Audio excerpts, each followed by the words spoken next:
Momo. Terms and conditions apply.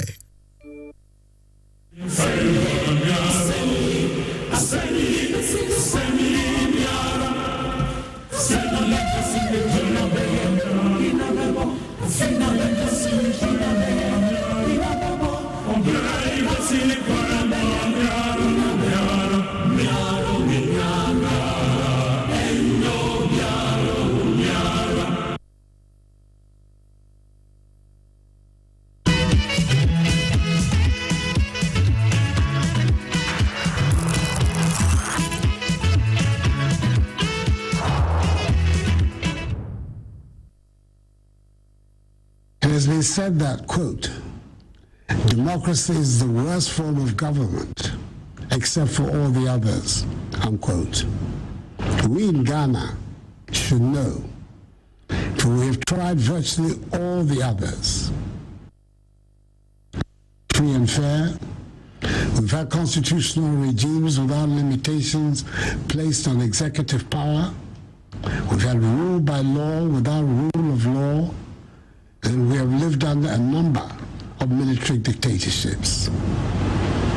Just as we demonstrated in the drive towards independence in the 1940s and 1950s, we showed again in the 1990s, after the initial decades of turbulence in our national life, our determination to live in conditions of freedom and democracy. So it was that on 28th April 1992, some 31 years ago, we approved by an overwhelming margin in a referendum of that day, with 3,408,100 citizens representing 92.59% in favor, with 272,855 persons against, i.e. a mere 7.41%. The adoption of the provisions of the Constitution of the Fourth Republic. We set up the institutions of a liberal democratic state, operating on the basis of the separation of powers with express guarantees of fundamental human rights. It was thus promulgated with immense popular backing. Tomorrow, Saturday, 7th January 2023, will be exactly 30 years since the Constitution of the Fourth Republic came into force, with the inauguration into office of the first President of the Fourth Republic, His Excellency, the late Jerry John Rawlings.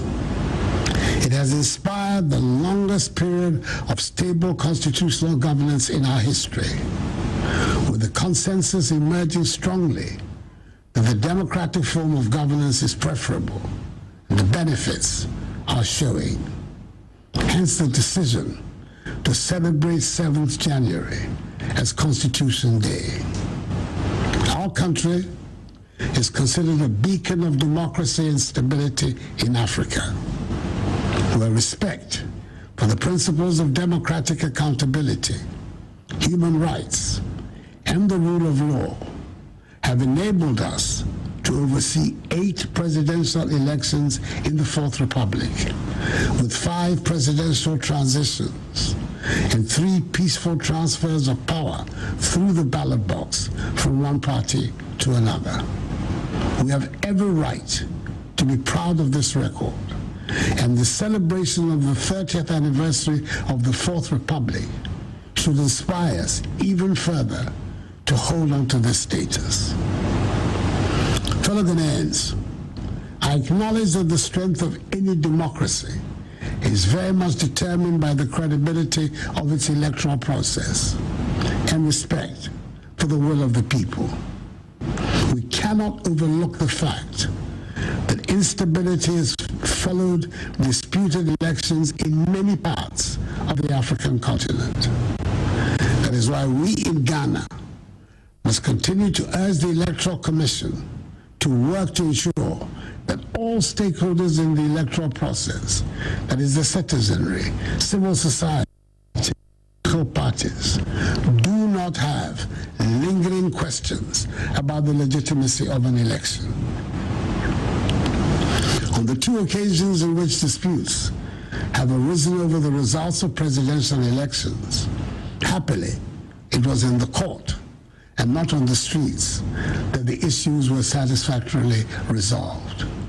By all accounts, we've come a long way, and we should not take it for granted that everybody in Ghana has accepted democracy as the preferred mode of governance.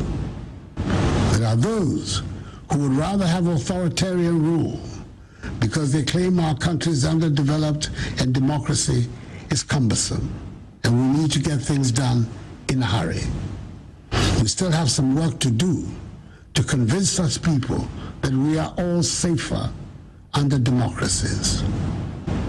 Nevertheless, if we seek to prolong our democratic journey, it is imperative that we enhance transparency and accountability in our governance structures and build strong institutions that can fight corruption and the dissipation of public funds.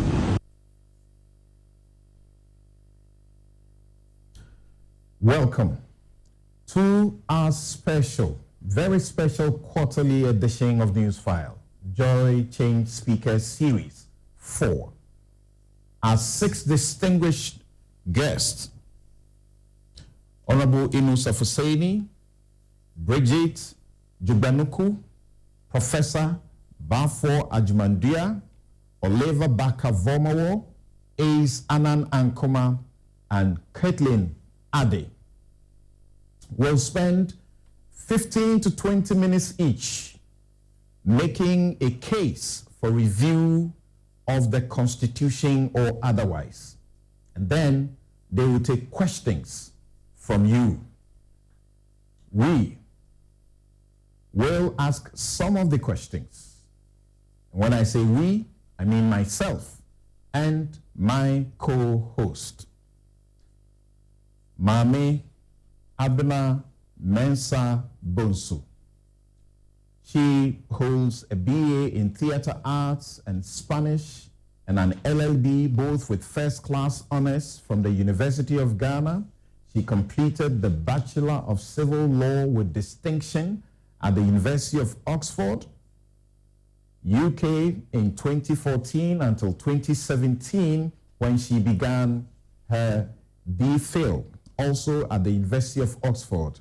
Mami was a program coordinator for the Law Department and lecturer in Constitutional and Criminal Law at Lancaster University's Ghana campus in Accra. She also worked as a technical advisor to an arbitration tribunal at the Ghana Arbitration Center. Mami is called to the bar in Ghana. Her current research focuses on the constitutional tensions between post-colonial nation states and the tribal legal orders within their borders. She has written on judicial review, discretionary powers, executive authority, natural justice, and separation of powers. Just very recently, she delivered a paper on the topic, should we still trust in the judges? And she took a look at cases delivered by the Supreme Court bordering on the Constitution since 2012.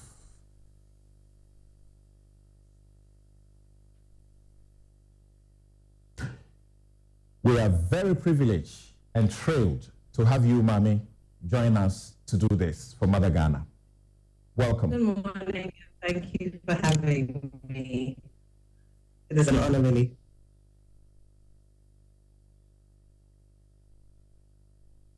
Yes, please, let's hear you.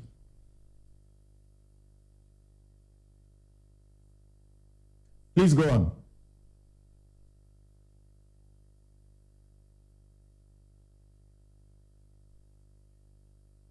Yeah. So we will begin by noting that we acknowledge that the Constitution Review Commission has done some work that was set up in 2010 and presented a report in 2012. As we know, they did consultations in 170 districts of the country. They met with judges, they sat in people's homes and various interest group meetings and met organized labor. They met with ex-presidents, they met with a vice president, they met with retired judges and sitting judges as well. They met with ex-speakers of parliament and speakers of parliament. They met with party leaders and various others. They held regional and national consultations, and they sought views from our kith and kin abroad. They produced for us a historic document. They had over 57 sessions. They had over 89,000 submissions, including through SMS and varied media platforms. And they sought to give us proposals towards transforming a political constitution to a developmental constitution. The president received this document on the 20th of December 2011.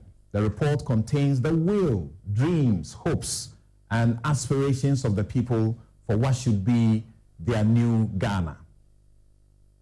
Professor Mills, late, inaugurated the Constitution Review Commission. But truth is, this wasn't his idea.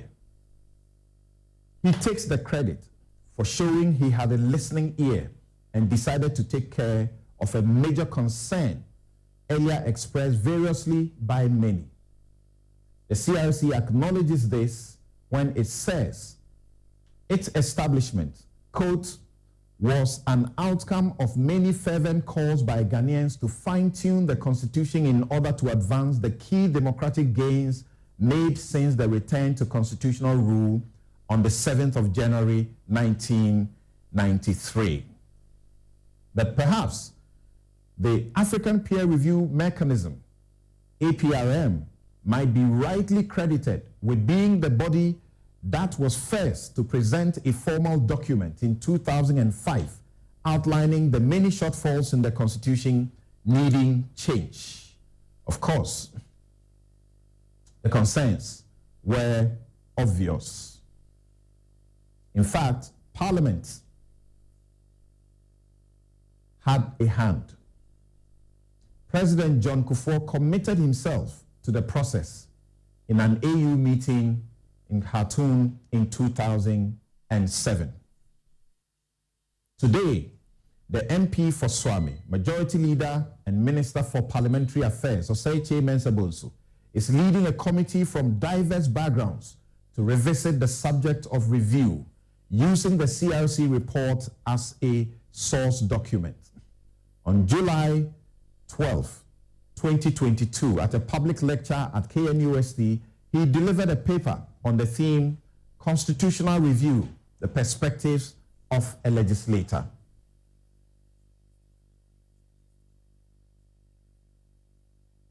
I think it is important, something that we remember. President Kufuor of Ghana said that it is important that we never forget that democracy is not a static achievement, but a promise that needs continuous nurturing. Right. And he's right. And so the question of whether our constitution needs to be reviewed or not is one that civil society has never ceased to push and prompt the political leadership about the need to complete that process. And recently, the debate has been very vigorously revived by the Fix the Ghana movement in 2020, when it started a campaign for a new constitution. People, including the president, began again talking about the urgency for review, as surveys, including the Afrobarometer by CDD, revealed that significant distrust, reduction in the trust for democracy and its institutions within the country. There have also been, let's also not forget that we've had a wave of coups that have stemmed from some of the failings that we see in African democracy. So Christopher Nyenevi and Richard Fosu of Monash University in Melbourne have recorded in a recent publication that the pride and euphoria that greeted independence from colonial rule in the 1950s through the 1960s was short-lived, and many African countries plunged into decades of political instability, socioeconomic stagnation, and crisis, and even civil wars. The causes they identified included a lack of democratic participation by the people, and peaceful transfer of power after elections, rebel movements, and the bloody coups. 80 successful ones, 108 failed coup attempts, and 139 coup plots in sub-Saharan Africa alone between 1956 and 2001. Last year, there was a wave of coups and failed coups, and it is predicted that these will continue. The general cry that citizens are not happy because the dividends of the democracy that they have invested so much faith in have not been delivered makes constitutional review for us imperative, because we are lucky to have now the oldest constitution in sub-Saharan Africa, and not just other than Botswana, and not just the oldest constitution, our oldest constitution, the longest configuration of government that we have had. So the majority leader, Osagyefo Mensah-Bonsu, seems to suggest a complete overhaul, a fresh constitution for a fresh start. Right. And we here today are going to discuss these possibilities. Right. Thank you very much, Mami. So we will now listen to the majority leader who set the tone even a notch higher not too long ago in July 2022. Indeed, any president appoints more than 5,000 officers into public office. We are still counting. Certainly, Professor Chairman, is a monarch that the Constitution has created. The rest of us citizens hold him in awe, and if and when he strays, it is difficult to talk straight to him. This arrangement needs to be revisited. It cannot be good for our growth. It cannot be good for the growth of democracy. The country needs a head of state and government. Therefore, agreeably and understandably, at any given time, we shall have a president or prime minister. However, there is an empirical study conducted by the World Bank which suggests that small unitary countries are better served with prime ministers as heads of state other than presidents.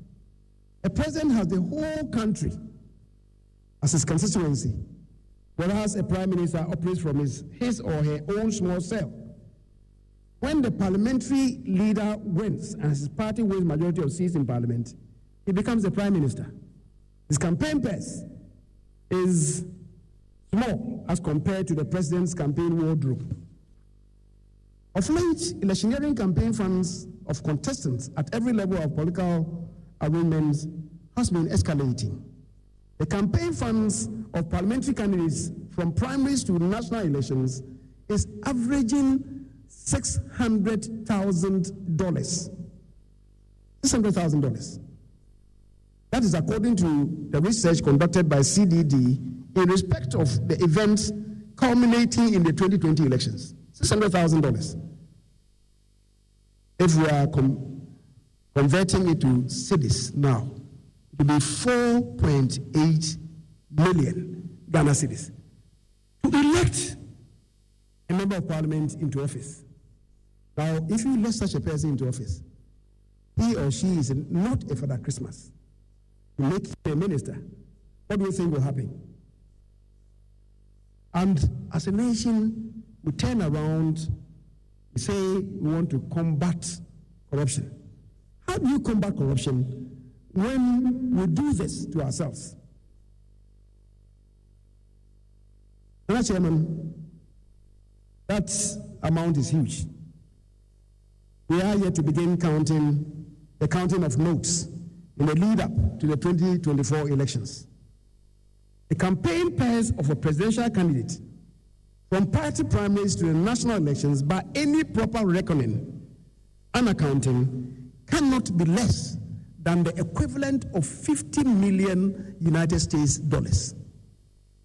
How much does that translate to? 50 million. Over 400 million. Where do the candidates have the monies from? There is a nexus between huge campaign expenditure and corruption through the award of contracts. What therefore should be our preference pursuant to good governance? As a nation, we must confront this. Do we need this expensive structure of government in the president, or a much lesser evil in the form of a prime minister who is, as well, much more accessible and accountable to the representatives of the people? We have a choice. In a strict presidential system, ministers are appointed from outside parliament. Invariably, they are all technical persons in various fields who, when they come to be appointed, are able to assist the president in the determination of policy of government and also for the efficient running of the state. These are experts, they are consultants, technical people, they are professionals who add value to government. That is what obtains in the United States of America, which is the flagship of presidential systems in the world. In the Westminster system, the Prime Minister appoints ministers for the same purpose in the determination of general policy of government as contained in our Constitution, Article 76(2), and also for the efficient running of the state, Article 78(2). The ministers in the Westminster system are not necessarily technocrats, but they are often long-serving members of parliament who must have served on committees for some time, risen to chair the committees, or perhaps served as shadow ministers and acquainted themselves with all matters pertaining to particular ministries or departments or agencies, such that they might have become authorities in matters concerning the various ministries, departments, and agencies. When such people are appointed as ministers, there is manifest value addition, unlike what obtains in our Fourth Republic, where because of the hybrid system of government that is being operated, the president is compelled to appoint a majority of ministers from parliament. And that is according to Article 78(1), which provides ministers of state, and I'm quoting, shall be appointed by the president with the prior approval of parliament from among members of parliament or persons qualified to be elected as members of parliament, except that the majority of ministers of state shall be appointed from among members of parliament. You are all witnesses to what obtains in such an arrangement. Many ministers, deputy ministers, when they get nominated and who appear before the appointment committee of parliament, when asked fundamental questions, rudimentary questions relating to their designated ministries, would often respond. And I'm quoting them. I don't know, please. You approve of me, and when you do approve of me, when I go there, I shall learn. What are you going to learn? When the Constitution provides that you shall assist the president in running the state efficiently, and the Constitution provides that you shall assist the president to evolve policies for your ministry. You are telling us at the appointment committee that we should approve of you. When you go there, you go and learn. So what value addition are they adding to your governance? Ladies and gentlemen, that's what you have. Are such persons, rudimental learners, going to assist the president in the determination of general policy of the ministries, the superintendent, or indeed of the government? How are they going to help in the efficient running of the state? There's one principal reason why, as a nation, we are marking time. We are stuck because many of our ministers do not add value to our governance. That's the truth. And I'm not here talking about the current NPP administration. I refer to all administrations since 1983. The time has come for us to seriously introspect on this. And hasn't the time come for us to place in the Constitution an upper ceiling on the number of ministers of state that we should have. As I've already stated, cabinet ministers assist the president in the evolution of policies. That is according to Article 76 of the Constitution. All bills and agreements that are presented to Parliament are underpinned by governmental policy and principles, which the cabinet ministers propose to cabinet. So if you are not a cabinet minister, you are not part of the process of the evolution of policy. That means that a minister who is not a cabinet minister cannot assent to or present a bill or agreement to Parliament if that minister is not a cabinet minister, and therefore is not part of the process of the formulation of policy and principle. If that is the case, as I believe it is, why have such huge number of ministers in the first place? Again, it's important for us to do serious introspection on this and interrogate the Constitution. The Constitution provides in Article 76(1) that there shall be a cabinet which shall consist of the president, the vice president, and not less than 10 and not more than 19 ministers of state. And quote, given the role of ministers of state, who cabinet ministers are, that is for running the state efficiently and assisting the president in the determination of policy of his government. It is my contention that apart from regional ministers, the number of central government ministers may not have to exceed 19, as contained in the Constitution. And that means ministries shall also not have to exceed 19. All ministers, to be relevant and to be able to assist in the evolution and determination of policy in their sectors, must be cabinet ministers.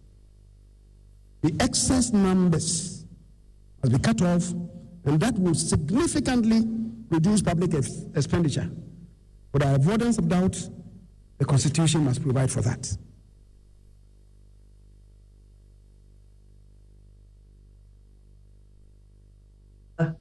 Some thoughts that we will explore today. And a very good person to help us in discussing these particular issues is our first guest, the Honorable Inusa Hussaini. Honorable Inusa A.B. Hussaini is a legal practitioner and a member of the 7th Parliament of the 4th Republic of Ghana, who represented the people of the Tamale Central constituency. He was a Minister of State, originally Lands and Natural Resources, and then later Roads and Highways in the John Dramani Mahama administration between 2013 and 2017. He also served as a Deputy Minister of Energy under the late Professor J.E.A. Mills government between 2010 and January 2013. While in Parliament, Honorable Inusa Hussaini served as the chairman of the Constitutional, Legal and Parliamentary Affairs Committee between 2009 and 2010, and was a ranking member of the Constitutional, Legal and Parliamentary Affairs Committee between 2017 and 2020. He was also a member of the European Union, African, Caribbean and Pacific Joint Parliament Assembly, the European Union and African, Caribbean, Pacific Joint Parliamentary Assembly, the EUACPJPA, from 2009, 2010, and 2017 to 2020. Thank you very much for joining us, Honorable Inusa Hussaini. Thank you. May I ask you to go ahead with your presentation on your case for constitutional review? I would particularly like to ask your thoughts on the majority leader's positions on the configuration of our government, how we have filled our offices, and that's its impact on our government system. Definitely, when you're done with your presentation. So. Very well. Good morning, sir. Good morning. Samson, last week I was at Jimpa to participate in the Jimpa Law Week. And in one of the sessions, a group of young men came out to present a paper.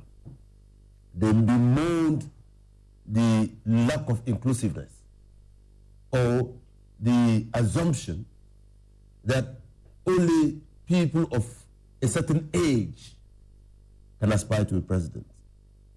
They felt and rightly so, that they had been excluded. And they clearly stated and argued that wisdom and the wisdom to run a country does not reside in the head of older people alone. Now, there's evidence to that because they cited the Danish Prime Minister, they cited our first president and the age at which he was when he became president, Prime Minister and President. They cited Jerry John Rawlings and his age at the time he led the coup in 1979 and 1982. Now, again, when the majority leader, Minister for Parliamentary Affairs, was presenting his paper, did you look at the demographic spread? Only young guys. The hall was filled with young guys. These young guys feel excluded. And they are those complaining, and rightly so. So let me make my case for constitutional reform. Samson, Ghana's fourth attempt at constitutional democratic rule began, and like everybody knows, on 7th January 1993, when the President and Parliament, a President and members of Parliament of the First Republic, of the First Parliament of the Fourth Republic was sworn into office under the Constitution. That was approved in the national referendum held on 28th of April 1992. The Constitution established a framework of government for Ghana in the hope that the framework shall ensure, and in quote, shall ensure for ourselves, or secure for ourselves and posterity the blessings of liberty, equality of opportunity, and prosperity. In order to realize these aspirations, the 1992 Constitution of Ghana chose as a basic structure a novel system of government, a hybrid. The basic government framework under the 1992 Constitution is a fusion between the presidential system of government as prevails in the United States of America and the Westminster parliamentary system of government as practiced in the United Kingdom. And this has been alluded to by the majority leader. This fusion finds expression in Article 78(1) of the Constitution.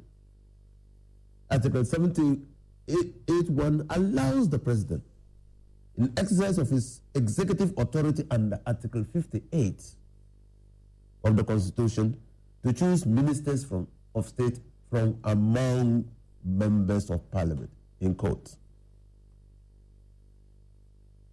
The 1992 Constitution also provides for the directive principles of state policy in Chapter 6 of the Constitution.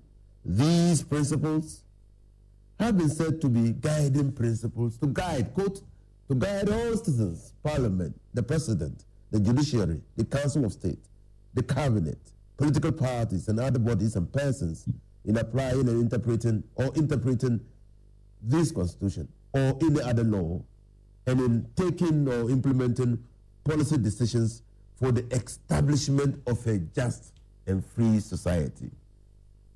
I mean, you can never cease to amaze at the values that the Constitution prescribes that we should attain. And this is provided for in Article 34(1). It is worth noting that Chapter 6 of the Constitution has been until recently held by the Supreme Court of Ghana not to be justiciable. See the case of Ghana Lotto operators against National Lotto Authority. Our traditional institution, the institution of chieftaincy, is dealt with in Chapter 24 and emphasizes in Article 271 that the institution of chieftaincy, together with the traditional councils established by customary law and usage, is hereby guaranteed. So we preserved the institution of chieftaincy under our Constitution. The Constitution also, in Chapter 5, contains an inexhaustible cocktail of rights and freedoms. Inexhaustible. I mean, 33 files makes those rights inexhaustible. Like all other written constitutions, the 1992 Constitution provides for how it can be amended because it's a constitution, and that is in chapter 6. The chapter employs a binary approach to the classification of the provisions of the Constitution. That is, entrenched and non-entrenched provisions.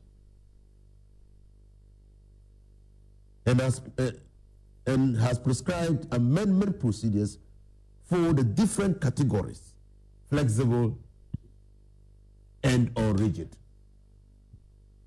The President of the Republic of Ghana, Nana Addo Dankwa Akufo-Addo, at a recent swearing-in of some board members of the National Commission on Civic Education, is reported to have said that the 1992 Constitution has provided bedrock for the longest uninterrupted, stable period of governance in Ghana, in Ghana's turbulent history. And this is reported in Modern Ghana on the 23rd day of March 2023. And clearly, the Constitution is 30 years old. The longest. The first Republican Constitution, 1960 to 1966, 6 years old, or less than 6 years. The second Republican Constitution under Buzia, less than 2 years old. Or about 2 years old. The third Republican Constitution, the 1979 Constitution under Liban, less than 2 years old. And so this is the longest constitution, the constitution that has served as the longest. And so, I mean, we should commend the framers of the Constitution for their foresight in providing us with a Constitution that has secured us some level of stability. Now, according to the report of the Constitutional Review Committee, the 1992 Constitution is a resilient foundation for good governance in Ghana. It has been the basis for the flourishing institutions under the Fourth Republic and has potential of guiding the evolution of the nation's institutions towards peace, prosperity, and a good life for the people, for its people. Under the Constitution, 5, and now 8. When they were writing, it was 5. Now 8 successful presidential and parliamentary elections have been conducted. 2, now 3 of them involving a transfer of power from a ruling party to an opposition party. However, the Commission finds, and this was a finding, the Commission finds that there are many areas of the Constitution and of constitutional practice that need to change for the better. Note that. Well, I'll come back to it. And this is found in page 3 of the report. One can therefore conclude that the 1992 Constitution has delivered political stability as compared to previous constitutions. The question is, has the 1992 Constitution delivered the promise of good life, prosperity, and development? Has it been able to deal with the ills of maladministration, corruption, wastage, and recklessness in the use of public resources? Has it delivered on the promise of equality of opportunities as promised in the preamble of the Constitution? Recently, at a meeting organized by the African Center for Economic Transformation in collaboration with the Ministry of Parliamentary Affairs at the Marriott Hotel, Accra, I stated that constitutions in democratic settings are designed to check the exercise of power or authority by duty bearers. By establishing rules, institutions, structures, procedures, processes, standards, and so on, which regulate the exercise of authority of public office holders. Consequently, in the 1992 Constitution, there are substantive, procedural, and institutional limitations imposed on duty bearers in the exercise of their authority. This is the essence, or ought to be the essence, of constitutionalism: checks and balances. It therefore goes without saying that where the rules, institutions, structures, procedures, processes are weak and corrupt, the Constitution might not be able or will not be able to deliver on the democratic dividend, to wit, prosperity and development. This might explain why this committee, the Constitution Review Commission, titled their report thus, "From a Political to a Developmental Constitution." This is why I make a case for constitutional reform, to tighten the loose ends, to make our institutions responsive and responsible, to make our government more accountable, to insulate our institutions against partisan political manipulation, to fight corruption, and to enhance trust through transparency. Intufo, an Attorney General, reported in the 1980 Ghana Law Report at page 637, Sowaje, as he then was, speaking for the court at page 647, stated that a written constitution such as ours is not an ordinary act of parliament. It embodies the will of the people. It mirrors his history. He goes on to conclude, it contains within it aspirations and hopes for a better and fuller life. It contains within it their aspirations and hopes for a better and fuller life. I must hasten to add that I am not unaware of the existence of views of other people who think and believe that the Constitution, being a living document capable of growth, coupled with the fact that constitutions are normally skeletal frameworks, it should be left to the province of the courts to provide the ingredients that will ensure its growth through the utilization of the interpretative jurisdiction of the Supreme Court. The chief proponent of this view appears to me, in my humble view, to be the President of the Republic of Ghana, who has cautioned campaigners for constitutional reforms to hasten slowly. Festina lente, he says. The President did not, however, make haste slowly when he decided to appoint a record number of judges to the apex court of the land, even in the face of an existing caution by the African Peer Review Committee against packing the courts. And I just heard Mensah Bonsu say that, ask a question, can we trust our Supreme Court, our courts? Moreover, the recent reversal of the Supreme Court of the United States of America of the decision in Roe and Wade does not give campaigners like myself comfort. It is my considered view that a political solution to the perceived weakness of the Constitution is the way to go. So there is the need to trigger Chapter 25 of the 1992 Constitution. I therefore vote for constitutional reform.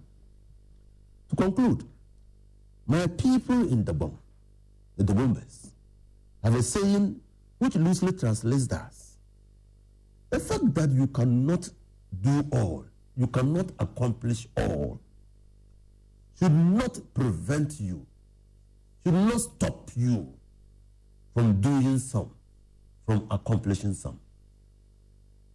Thus, if a total overhaul, as canvassed by the Minister for Parliamentary Affairs, is not possible or will be difficult to accomplish, there are some provisions of the Constitution which are literally asking to be amended, and I will shortly proceed to set them forth.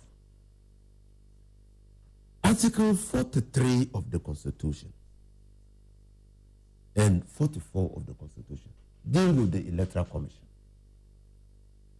Now, the Electoral Commission is appointed by the President on the advice of the Council of State. The Electoral Commission is a public office.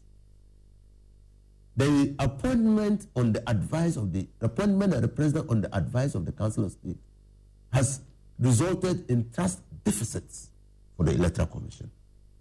I believe that we can cure this, and we should cure it. We should cure it by amending Article 43 of the Constitution to read: the Electoral Commission shall be appointed by the President on the advice of the Public Services Commission with the prior approval of Parliament by a 2/3 majority. So what do you have here? You have properly located the Electoral Commission, which is a public office by creation, within the Public Services Commission. And it's not new, it's not novel.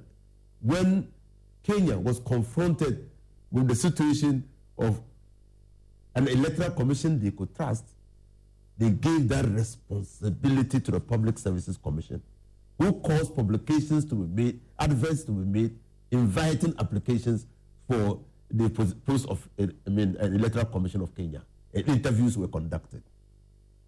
Now, the 2/3 majority requirement inserted by my proposal will also ensure that we have a bipartisan consensus in Parliament. We have a bipartisan consensus in Parliament. Lack of bipartisan consensus has been the bane of the attempted or aborted amendments that have come before Parliament.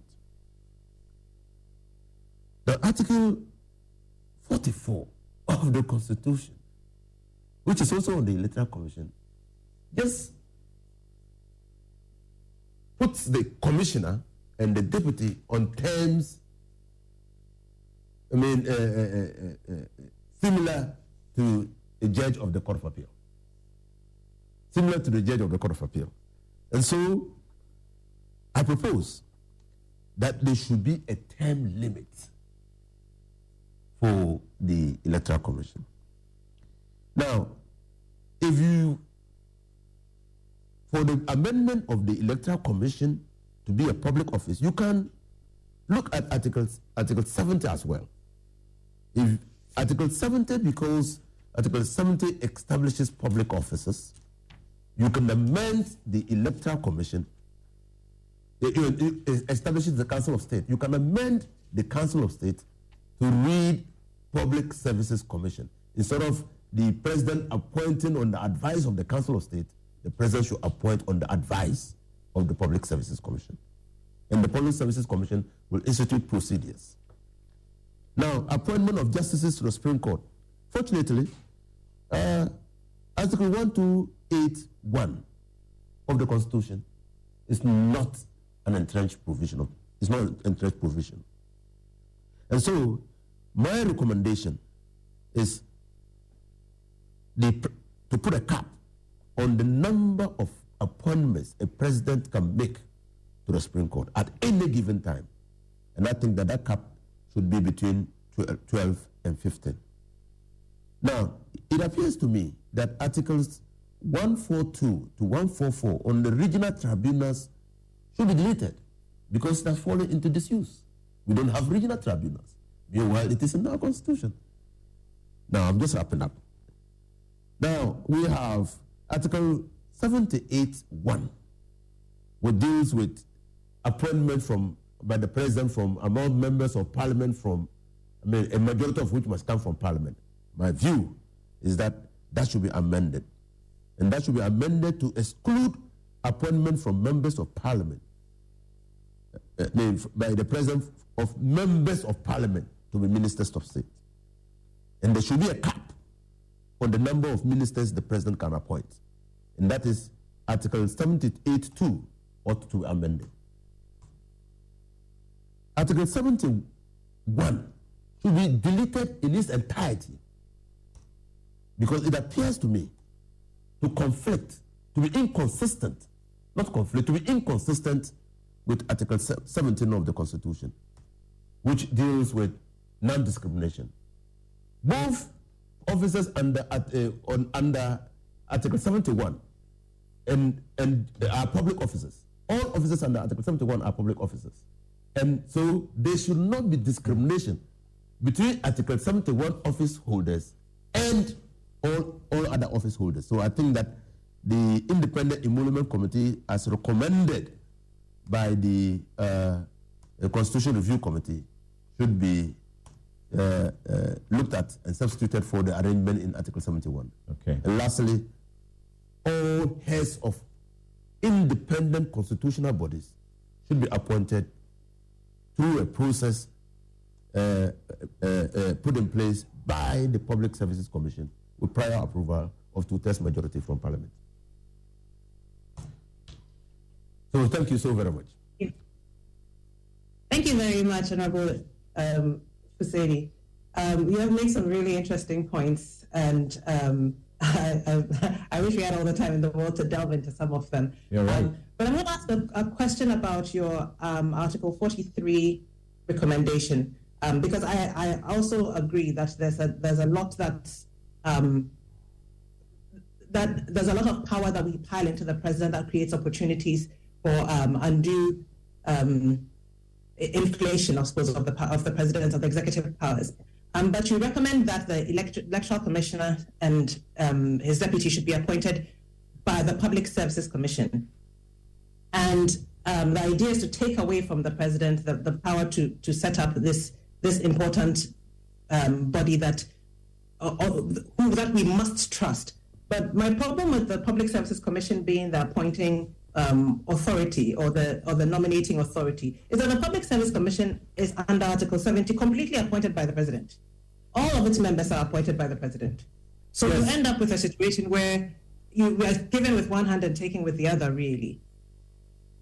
And I was wondering if you had considered what we can do to create a substantive check rather than a check that looks inform only. It's one of my problems with a lot of the provisions of checks and balances in the 1992 Constitution, that we give with one hand and then defeat that power by some other provision.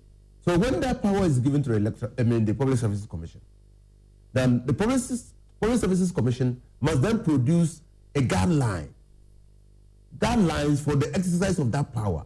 How are they going to exercise that power? Okay? Now, so if we have those guidelines, we can hold the Public Services Commission accountable. But because we don't have those guidelines, or because they are not published, we are unable to hold them. So if we transit all independent constitutional bodies to the Public Services Commission, because these independent constitutional bodies are public offices anyway, so we transfer them to the Public Services Commission, then the Public Services Commission will be enjoined to put in place guidelines, a transparent system that can be monitored, that can be followed by all of us in the choice of persons to fill those positions. And then we will build in strong institutions. So what will be our recourse if we don't like how the Public Services Commission is using this power? Because the electoral commissioner, once appointed, is also who at least conducts themselves well, is unremovable. So we may not like. So once we take it out of the. So,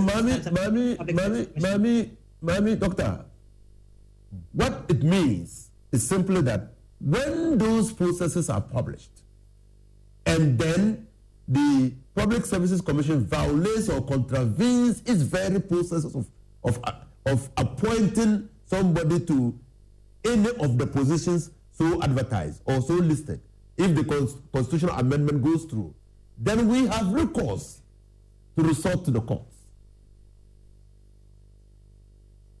But this is the same court you're saying you're not comfortable with leading. No, I'm not comfortable with the court interpreting the Constitution. I'm not comfortable. And it is not only, my discomfort is not only limited to Ghana. I have looked at the Roe and Wade case, and I think that where there is a general preponderance of the appointing, of the judges of the Supreme Court towards a particular political ideology, they might interpret constitutions to give effect to that ideology. That's why I'm not comfortable with them leading or providing the ingredients to clothe the skeletal framework of our constitution. But in areas where they can use their prerogative writs, mandamus, certiorari, and all those to ensure quo warranto, to ensure that compliance or obeisance is paid to the guiding principles, to the principles established for the purposes of appointing people to public offices, we might be able to cure, or it might be a lesser evil. Okay. All right. Thank you very much, Honorable Inu Safuseni. And I can assure you that there are a lot more questions for you to answer. If you're patient with that, at the tail end, we will be able to bring you some more of the questions. Now, shall we go to our next guest? She's not a lawyer, so let's hope that she doesn't introduce us to too much legalese.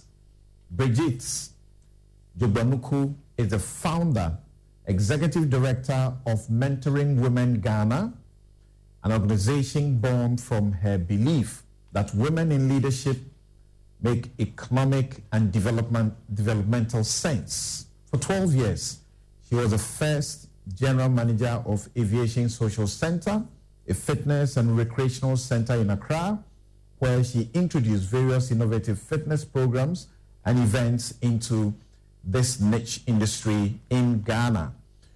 Bridget is a fellow of the Vital Voices Leadership Network and has participated in various Vital Voices leadership training programs, including the Fortune U.S. State Department Global Women's Mentoring Partnership 2008, V-Lead 2014, and VV Engage 2019. She won the 2008 Fortune Goldman Sachs Global Women's Leadership Award.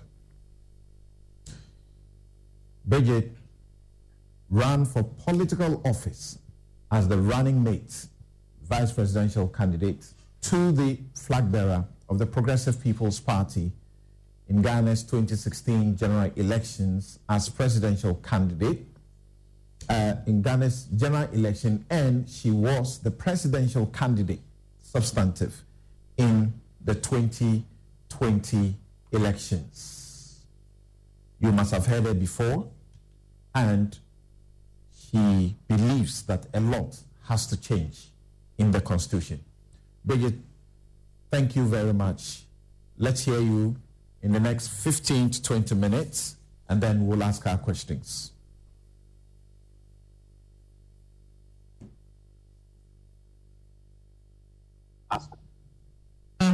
Yeah, Tyson, I am having issues hearing you, so we can hear you clearly. Hear me we can hear you clearly and see me. That one.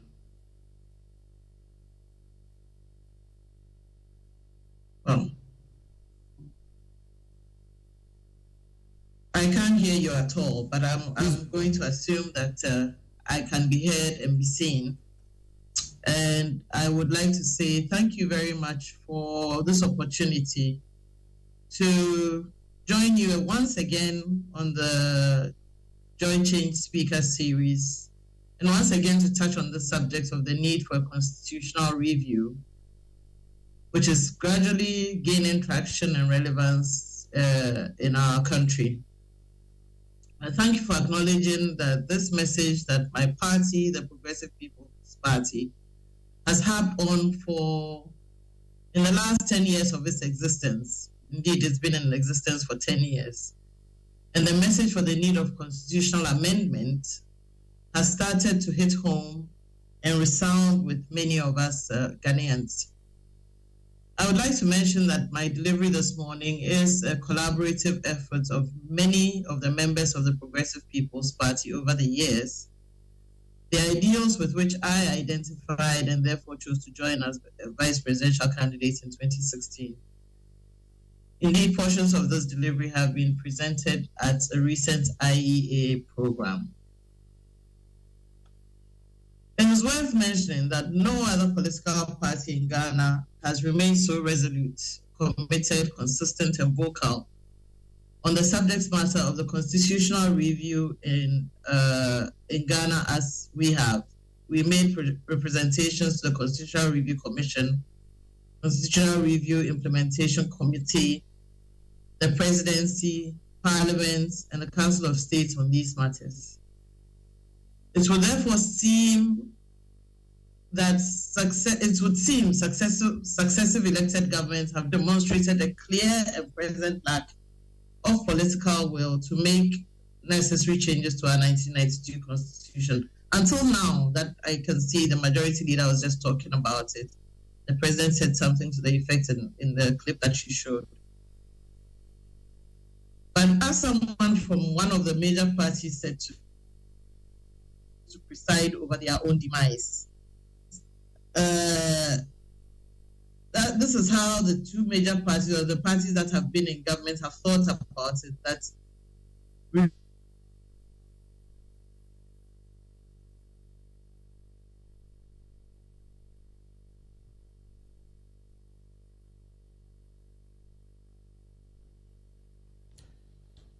in the exercise of our natural and inalienable rights to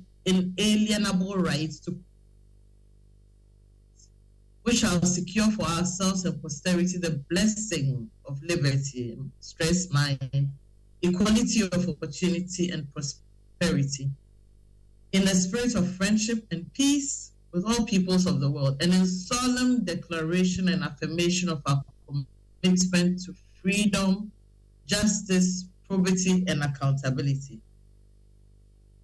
The principle that all powers of government spring from the sovereign will of the people. The principle of universal adult suffrage, the rule of law, the protection and preservation of fundamental human rights and freedoms. Unity and stability for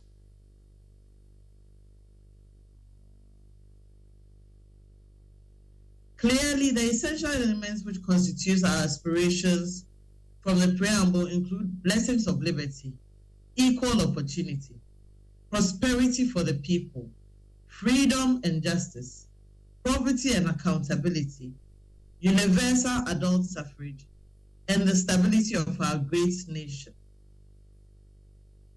It is evident that after 3 solid decades of operating this document, several of the aspirations have eluded the good people of Ghana. The state of affairs now. Our country is yet to derive the dividends of democratic governance, and I think I heard the other day that the president of Zambia was also saying the same. The conduct of peaceful elections and the successive transfer of power have been used as an indicator of success of our democracy, without evaluating the actual improvement in the lives of the people. And that makes me look at the title of your program today, which says, "If you do democracy, we go chop." So there's without evaluating the improvements in the lives of the people in the area of education for every citizen, access to basic social amenities such as water, electricity, affordable housing, infrastructural development, housing, jobs for the youth, political accountability, reduction in corruption, and economic stability. What we have to show for 30 years of democratic governance is massive levels of youth unemployment, excessive powers of the executive arm of government, as your previous speaker said, a grossly compromised parliament, abuse of power, unbridled corruption, waste of Ghana's resources, nepotism, mediocrity, mismanagement of the economy, and the constant failure of leadership. In fact, the current constitution, in our view, has created a situation where the winning political parties have treated the republic as a colony to be conquered, and its resources taken for the welfare of a privileged few members of the party in power, making subjects of the citizenry, and depriving most Ghanaians the dividends of the well-constituted democratic state. The stability of the country is therefore threatened by sheer greed, elite capture, and an intensely exclusionary political system, where citizenship is no longer enough of a requirement to have access to state resources and to partake in the sharing of the national cake. A citizen must necessarily require membership of the party in power to benefit from the welfare of the state. So the winner-takes-all 1992 constitution cannot sustain a democracy beyond the near future, and therefore the urgent need to implement the following fundamental constitutional amendments. I will focus on 5 fundamental changes that need immediate attention to guarantee some progress if Ghana is to gain or get any dividends in our last democratic experiment.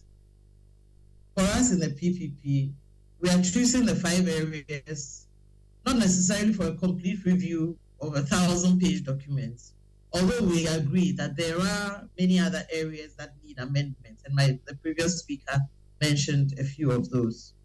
We believe that these 5 are critical to start a progressive development, as he said, a progressive development trajectory at all levels in our governance.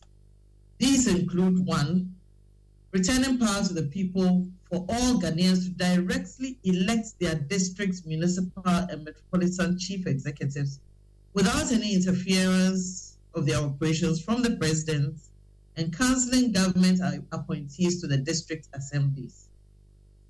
2, prohibit members of parliament from being appointed as ministers of state. All MPs must resign from parliament when they are appointed as ministers. And I think the majority speaker mentioned that in the previous clip that you showed.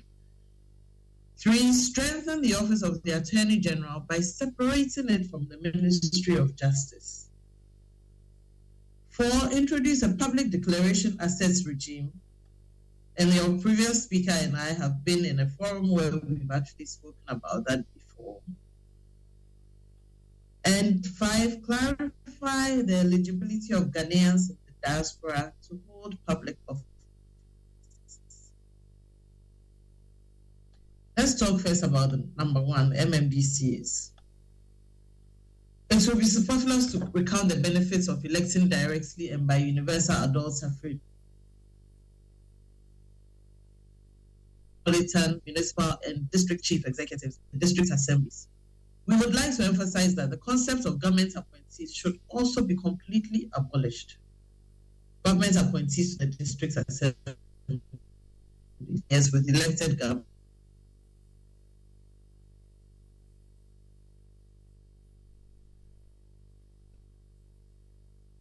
Its feed has not been the best. The network keeps breaking. Hope that we get a better connection to her shortly. Past legislation have now arrogated to themselves the role of development agents with no constitutionally allocated resources. The result is that MPs resort to all kinds of unorthodox ways and policy violations to attempts to bring some development to the people. You see, as the previous speaker was saying, or the majority speaker in the clip you showed, because the MPs whose job it is to pass legislation have arrogated themselves the role of development agents, their budgets for their campaigns are bloated. And this, if we allow ourselves, if we are less to vote for our own MMDCs and DCs, would actually lessen their burden of the country.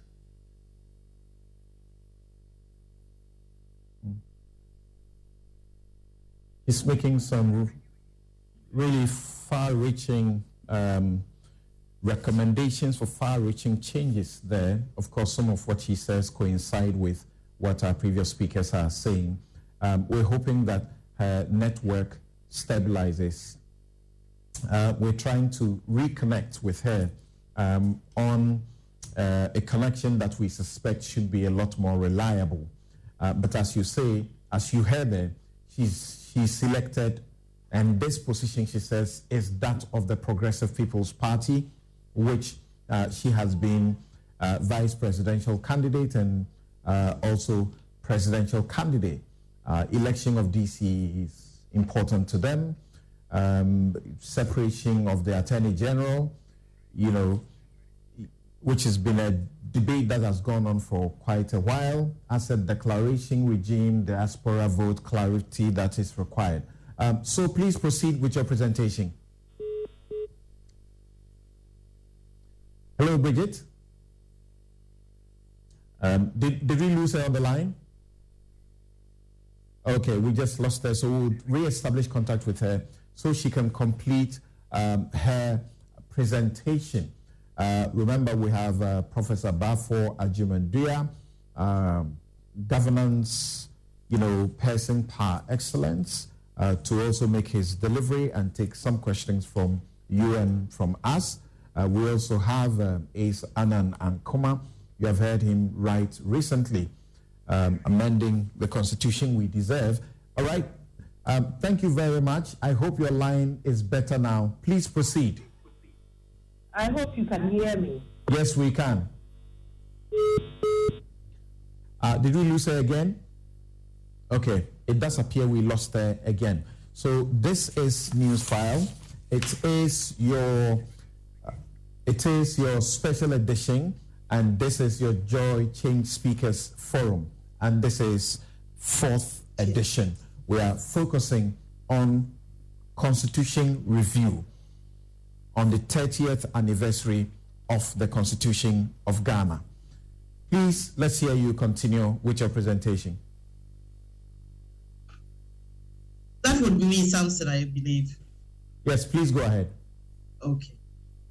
And I wonder where you lost me, so I'll try and...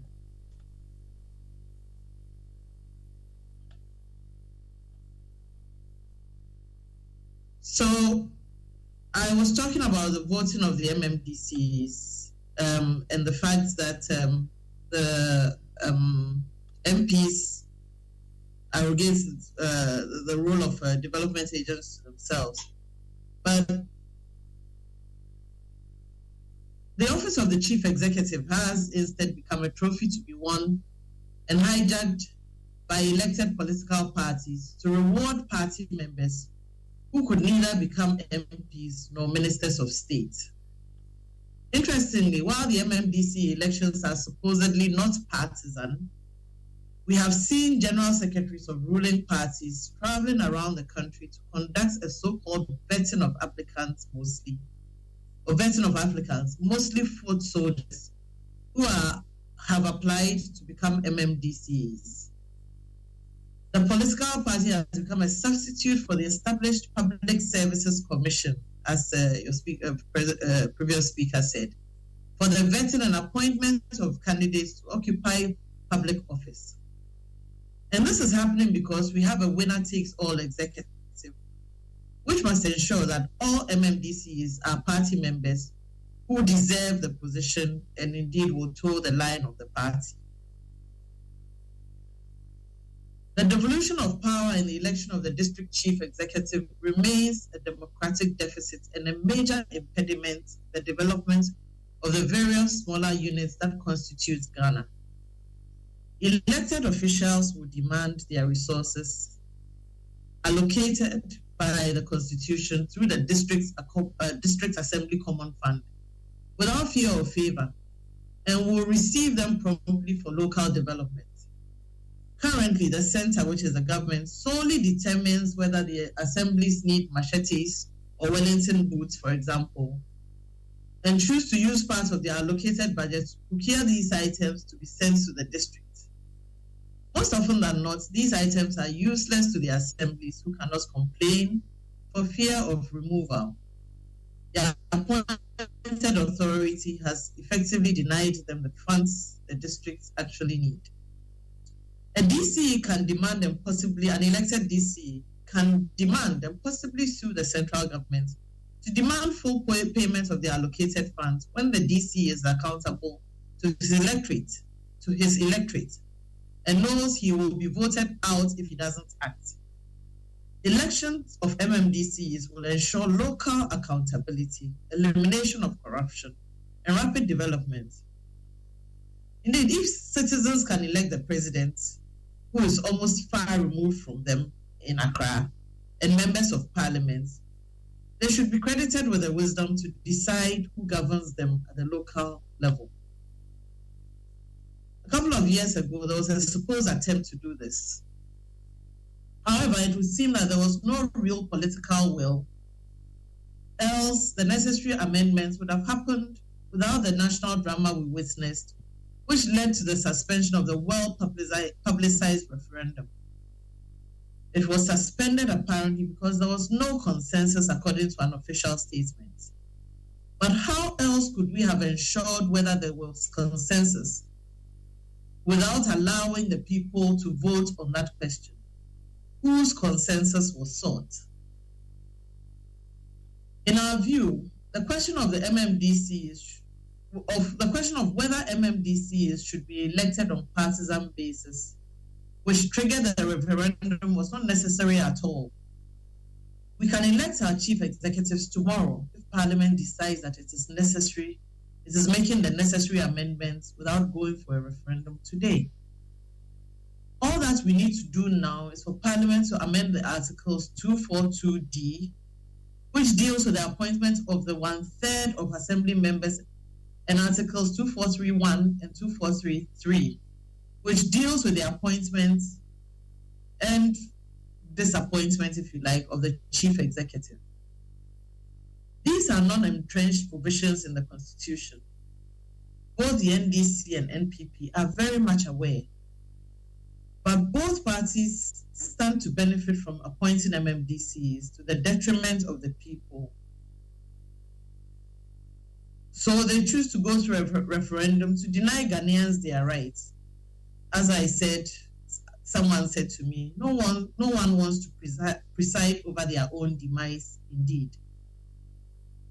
The question of the partisan election arises under Article 55.3.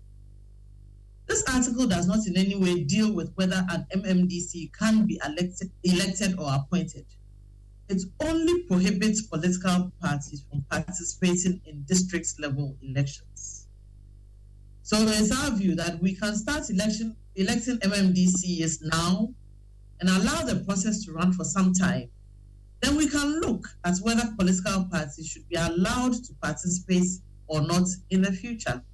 As we say, water finds its own level. The people and the results will begin to show after 2 successive elections. Our second point on the constitutional amendments is to separate MPs from ministers, so amending Article 78(1). The need for strict separation of powers cannot be overemphasized, and I believe that also was said by the majority leader in the clip you showed. Since the current arrangements where the 1992 Constitution, by design, bequeathed Parliament to the executive, and has hampered Parliament's ability to exact accountability from the executive on behalf of the people. Article 78(1) mandates the president to appoint majority of his ministers from parliament. This means that more than half of the ministers and deputy ministers must be members of parliament. Every member of parliament in the ruling party therefore hopes to make the president's honor roll for a ministerial appointment. Checking the government against malfeasance cannot therefore be their priority. Besides ministerial appointments, some members of parliament are also appointed as board chairs and members of boards of directors of state-owned enterprises, corporations, and other institutions, thereby compromising the supervisory role of parliament. This has resulted in a compromised parliament which is obviously ineffective in scrutinizing the activities of the executive to guarantee the judicious application of the nation's resources. One of the many reasons why the fight against corruption has been very difficult for Ghana. The phenomenon of appointing ministers from within parliament invariably denies parliament of the very useful human resources and the role for which the MP himself ran for office. Given the option to choose his ministers from beyond parliament, the president will have the opportunity to choose from the rich Ghanaian brains and the expertise to work with, whilst the elected legislature do their work of scrutinizing the executive. According to Professor Michael Quay, the immediate past Speaker of Parliament, the power of the executive is so much that it determines the seating arrangement in Parliament. How can this be? The separation of powers will take the hands of the executive from Parliament completely. It is our position that if a member of Parliament is appointed as a minister or accepts any other appointment by the president, then he must resign his seat before taking up the appointment. People who seek to become public officers must choose to either become part of the legislature or the executive to avoid conflicts of interest. Our third point is the Attorney General. Amend Article 88. Article 88 of the Constitution should be amended to separate the Attorney General from the Minister of Justice, or more specifically, the Attorney General must not be a Minister of State, nor a member of the government. We believe that making the Attorney General a Minister of State compromises his or her ability to fight and prosecute political corruption cases, for example. The failure of the Special Prosecutor's Office and its lack of independence is clear to all of us now. What we need to fight political corruption effectively is the immediate establishment of an independent Public Prosecutor's Office separate from the Minister of Justice. This is the only way to realistically fight corruption. So we are calling for a truly independent Attorney General, that is, an independent public prosecutor, whose budgets will be sanctioned by Parliament without any ministerial interference. It is evident from our past experience that it will be fruitless to leave the fight against corruption in the hands of an elected government and its appointees. For this reason, we propose that the Independent Public Prosecutor, IPP, should be elected directly by the people to check the government against political corruption. The People's Prosecutor will be elected on a different electoral cycle, preferably during the midterm of an elected government. The Independent Public Prosecutor will be given all the vast prosecutorial powers with guaranteed tenure of office, independence, and adequate funding directly from Parliament to go after corrupt government officials. The government's own lawyer then will be the Minister of Justice under this proposal. Can we imagine if someone like Martin Amidu got elected and had direct funding from Parliament to do his work without any ministerial interference? Our next point is the public declaration of assets. Amend Article 2861 and 2863. On one of your last two issues, yes. A minute. I'm sorry. Yeah, I have a minute to go. That is so. Okay. So, public declaration of assets. We continue to hide declaration of assets, the documents for the declaration of assets in an envelope. We put it in an envelope, it's sealed, and it's presented.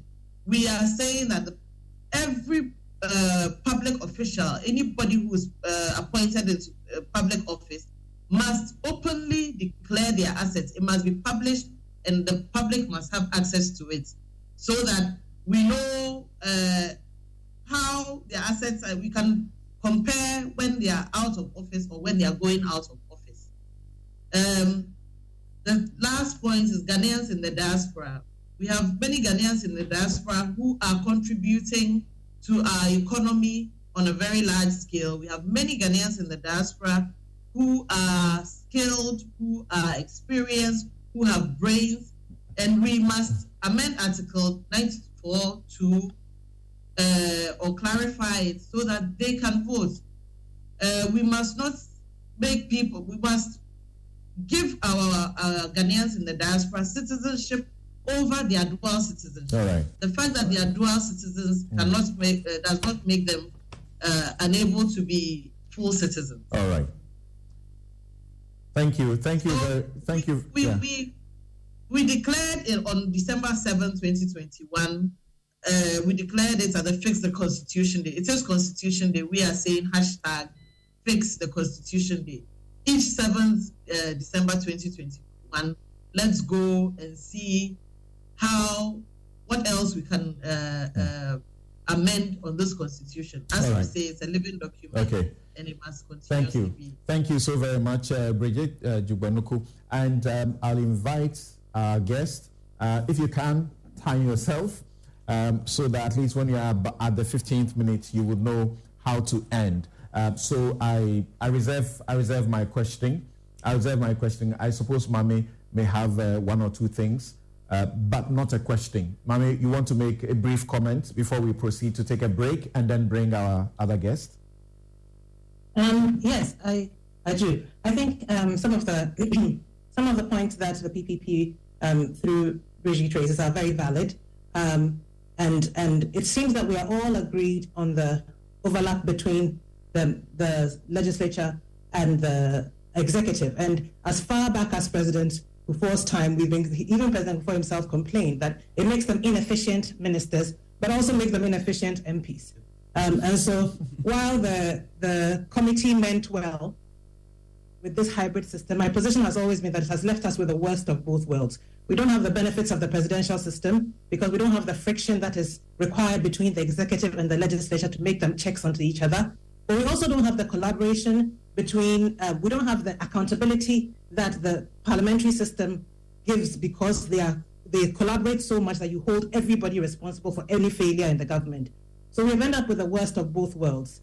And so the interesting thing is that in spite of this constant consensus, we still haven't been able to do anything about it, which validates the position that the PPP is taking, that it is a question of interest, of will, where the people who must change it are the ones benefiting by it being that way. And so we have a bit of a hostage situation there.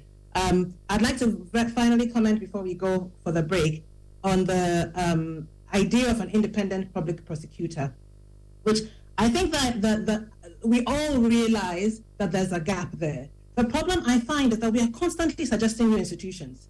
We create more and more institutions. There's always overlaps.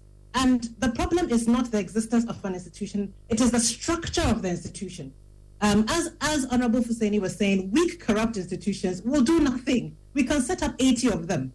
The important thing is to look at how we are setting them up, who we are empowering to supervise the person we are empowering, and how we are populating those offices. Because all of this overlap is resulting in not very much. In the end, if we separate the Attorney General from the Minister of Justice, if the president is appointing both of them, it's the same thing. So we have to think more deeply about institutional structure as opposed to creating institutions and giving them lists of functions or passing more legislation. And I think on that note, I will hand over. Thank you. Brief comment by Dr. Mame Mensah Bonsu. And we take a break here, and when we return, she will introduce our next guest.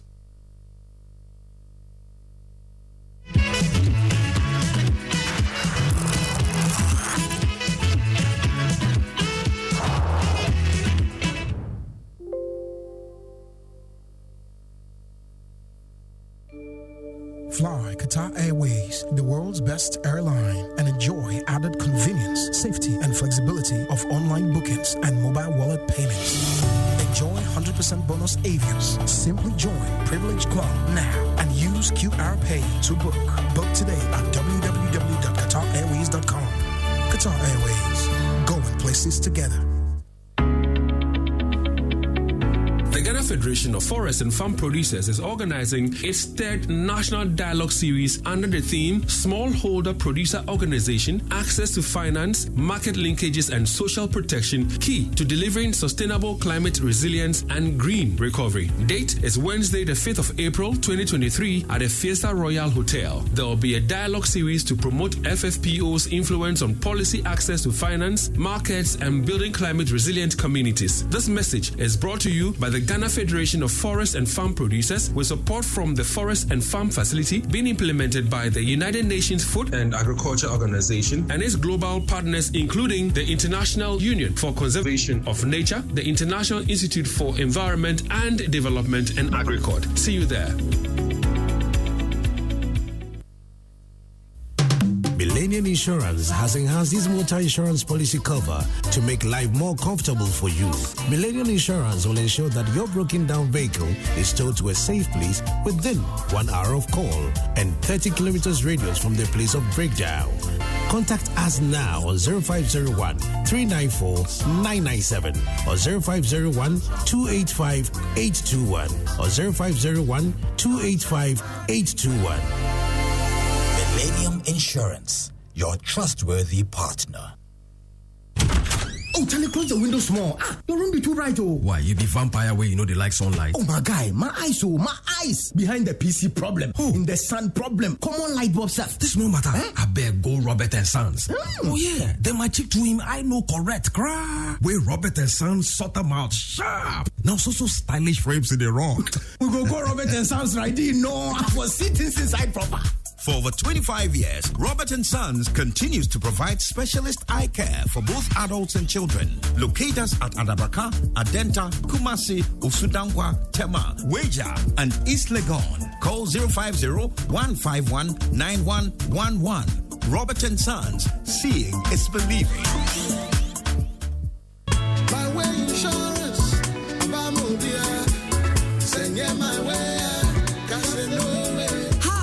my name is Nanama McBrown, and I want to encourage you to dial *165# on MTN to join the My Way family. My Way provides you and a selected family member a cover against death. As a policyholder, you will also have a cover against total permanent disability and hospitalization should you be hospitalized for more than 2 nights. Dial *165# and join the family. Sanya My Way. No way. My Way is a product of My Life and MTN Momo. Terms and conditions apply. To see the ties without even you noticing. Now, this product is 95% organic, and then it is water-based. Now, this is the green, going for extra heavy-duty trucks. Wine, that is for heavy-duty trucks. We have the blue here for high speed, the motorbikes, the saloon cars, the SUVs. We're located at Kokomlemle, directly opposite Joy FM. You can contact us on 0595756449. You can also contact us on 0302 246.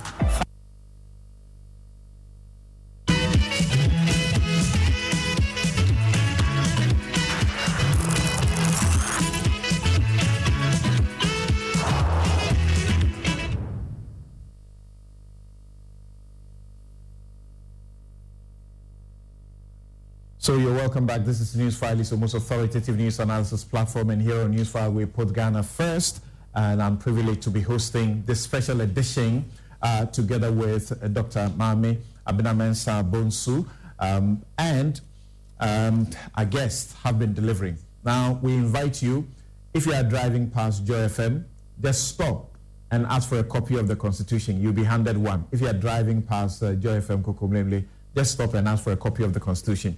And we're going to plead with our other guests. If you can stick to 15 minutes in your presentation, we'll be exceedingly glad. Mami, take over.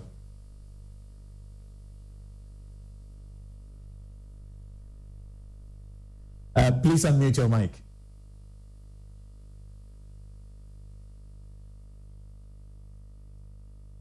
Sorry about that. I'm honored to introduce our next guest, Professor Bafo Agyemangya, who is the CEO of the John A. Kufuor Foundation. Professor Agyemangya has served with the United Nations. He served for quite a long time, a decade, as Senior Governance Advisor with the UNDP Tanzania and UNMIL Liberia. Prior to that, he was an Associate Executive Director of the Center for Democratic Development, which he co-founded in 1998, and of which I'm a proud D&D Fellow. Professor Agyemangya was a Fulbright Scholar, Fulbright Professor at the Lagos Center for International Affairs of the University of Ghana from 1994 to 1996, and he taught African politics at Bennett College and the University of North Carolina, Greensboro, United States, between 1985 and 1994. The professor has published a number of monographs and articles in scholarly journals, which are quite respected across the world. We're honored to have you with us, Professor Bafo Agyemangya, and if I may now invite you to go ahead with your case for constitutional review.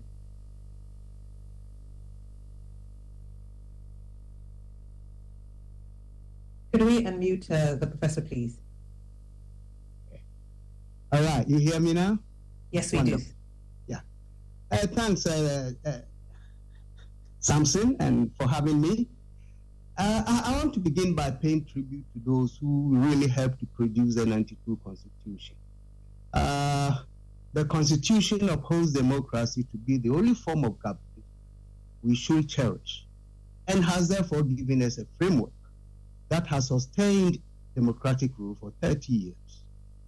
Today, we enjoy political predictability, and we change or retain governments every 4 years in relative peace. So no wonder Ghana today is lauded globally as one of the most stable and thriving democracies. So we have to appreciate the 92 Constitution. Unfortunately, however, the accolade appears to impress few Ghanaians. The applause for attaining a stable electoral democracy seems to have little meaning or significance to many Ghanaians. Not because people are oblivious of the achievement, but because of the growing disenchantment with practiced democracy in the country and the seeming failure of governance to yield both material and psychic dividends.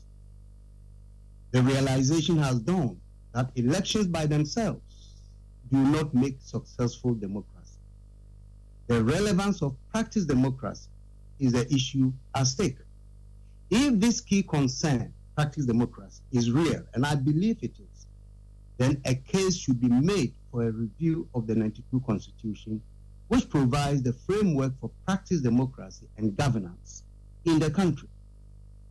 I should perhaps at this point clarify the concept of democracy to make my presentation better understood and more meaningful. Like the two-edged sword, democracy has two mutually inclusive sides: principled democracy and practiced democracy. The first side, principled democracy, refers to the universal principles and values that all human beings deserve in order to live wholesome and dignified lives. Embedded in principled democracy is respect for freedom, liberty, justice, rule of law, and rights, values that uphold the dignity of the human life. These are what I call the intangibles of democracy, and controversies over their relevance are rare. The other side, practiced democracy, refers to institutions, systems, and human agency that must function to actualize the principles or values. The creation of this practical or tangible side of democracy must be informed and guided by the society's own history, tradition, and culture. So while principled democracy, which seeks to dignify the human life, is universal and written in stone, so to speak, practice democracy is variable and flexible and is based on the peculiarities of a society. This differentiation accounts for the varying ways democracy is practiced around the world. Democratic practice is therefore not a straitjacket, a one-size-fits-all affair. And this is where the controversies abound. From my perspective, much of the growing public frustration and disenchantment with governance in Ghana today come from the shortfalls in practice democracy. Our democratic practice is increasingly exclusive, divisive, and extremist, and is hampering economic progress. Most observers attribute the condition of exclusion, division, and extremism to the winner-takes-all electoral system, which is monopolized by two political parties, the NPP and the NDC. In this duopoly, a party winning elections, even with 1 percentage point, takes complete possession of the state, from the national to the local levels. The politics of exclusion, which is embedded in the winner-takes-all system, is perhaps the key reason for the heightened unhealthy rivalry between the NDC and the NPP. The rabid partisanship has led to any party in opposition having to simply oppose and discredit the government of the day. It has led to the disgusting habit of claims and counterclaims over who built this road or that school. The unhealthy rivalry has led to the abandonment of projects initiated by preceding governments, irrespective of their relevance and how much has been sunk into it. Above all, it has led to short-sighted approach to development. Meanwhile, political party organization and electoral politics have been highly monetized. They have become a game for the rich and corrupt, as admitted publicly by some failed candidates. Votes of delegates at party primaries are bought, and the highest bidder often wins. At the national level, presidential candidates sell themselves with gifts and phantom promises.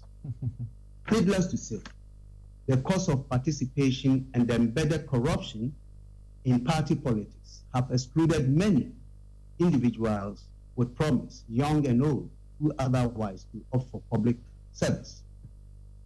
The dire consequences of corruption of the political process for our development have led to recent calls for state-funded political parties. Another key area where practice democracy in Ghana seems to have flopped is the actualization of political participation. For 30 years, we have limited the concept of participation to general elections and the multiplicity of the media that makes it possible for all voices from all corners to be heard. Not surprisingly, but sadly, many among us have reduced democracy to kambi, free speech and expression. The true meaning of political participation is for people having a direct role in decision-making on issues and policies that affect their lives. To a large extent, being able to determine their own destinies. That, I believe, is the idea behind local government as spelled out in Article 240 of the Constitution. However, the structure of governance has been such that decentralization that should ensure participation has been rendered meaningless. Participation should be bottom-up rather than top-down. Indeed, the bottom should be the breeding grounds for national politics. We find that vibrant democracies are where participation is more vigorous at the grassroots, with communities meeting, deciding, and charting their future. That is what I believe the Constitution designed the District Assembly for. Future leaders must gain experience in governance from the grassroots of politics, not just from university, getting into politics and being made ministers without any experience, never bought a bicycle, built a house, nothing, become a minister, corruption is planted there. But as I say, for 30 years of this republic, we can only speak of administrative, not political or fiscal decentralization that empower the assemblies to serve their true purpose. Political and fiscal power is retained at the central government, and the districts are made to beg for development projects from the ruling elite in Accra. Doesn't it strike you when on their rounds in the regions and districts, presidents are begged for mundane things like toilets? Why should a newly constructed school building in a village be locked up until some big man from Accra is available to declare it open? The Constitution, Article 242A, appear to require the statutory funds earmarked for district through the Assembly Fund, the Common Fund, are kept in Accra and released at the pleasure of the Minister of Finance. Reportedly, no government of this republic has ever paid up fully on the District Assembly Common Fund. In this case, tardiness and incompetence or recklessness as central government easily afflicts and disrupts governance and development at the districts. What our centralized democratic practice has done is to reduce the people into beggars, just as the central government, with bow in hand, begs foreign donors.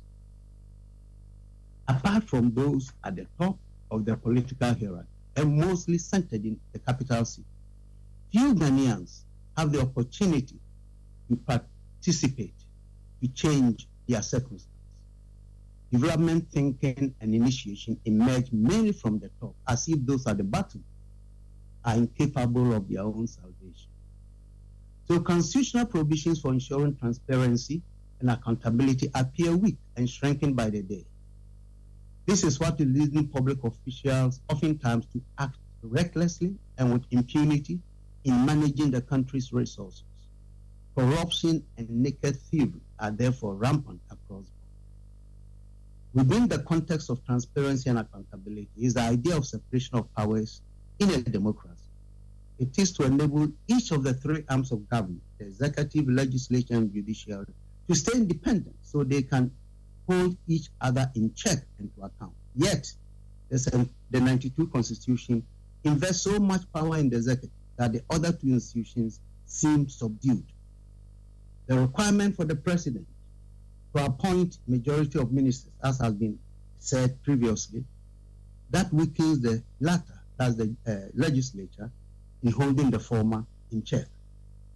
The Constitution gives almost limitless discretionary and appointive powers to the president.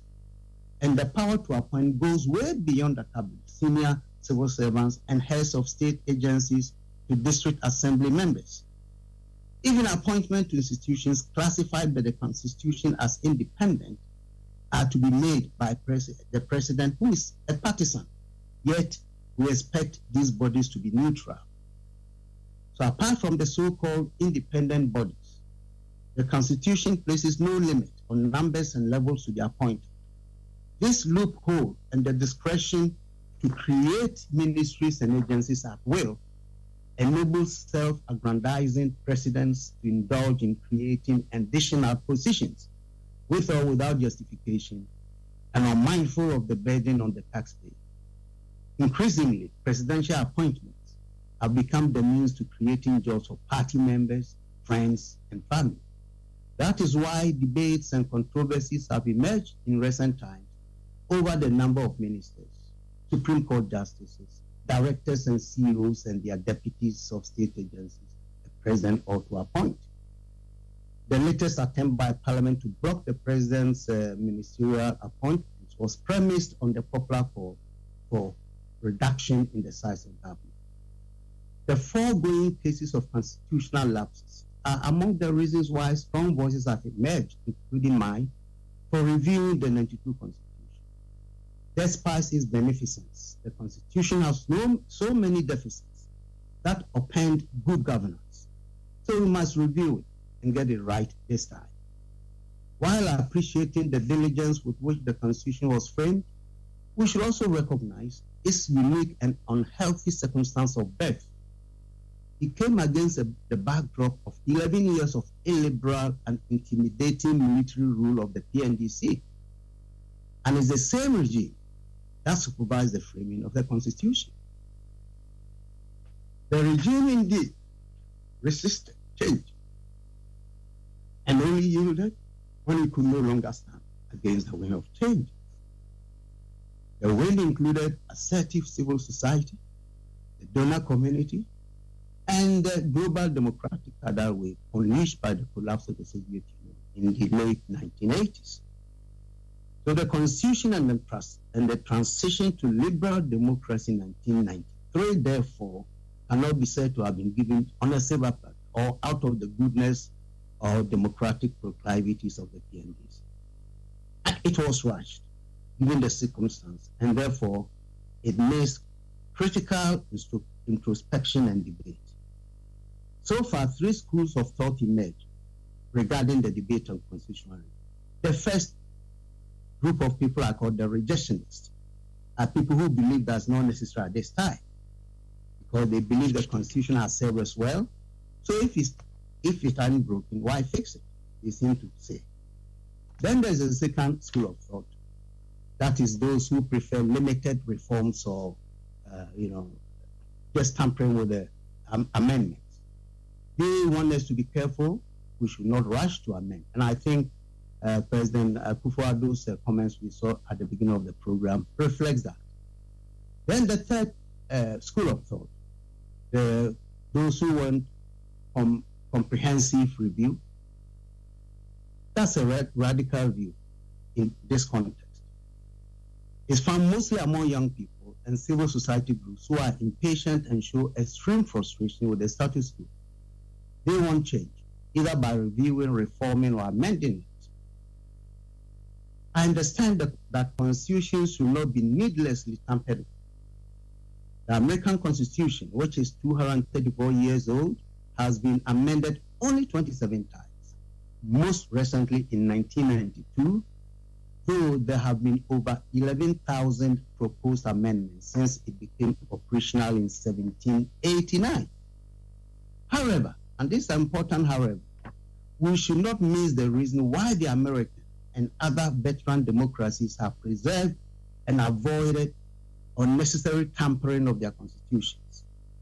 Their draft constitutions were written following lengthy, elaborate, and meticulous preparation, including extensive and intense intellectual debates. They also paid heed to the practiced democracy by being guided by their history, tradition, and culture. They did not copy blindly from others. And I believe we cannot say the same for our 92 Constitution. That's why I make the case for reviewing our Constitution. And I have a few recommendations.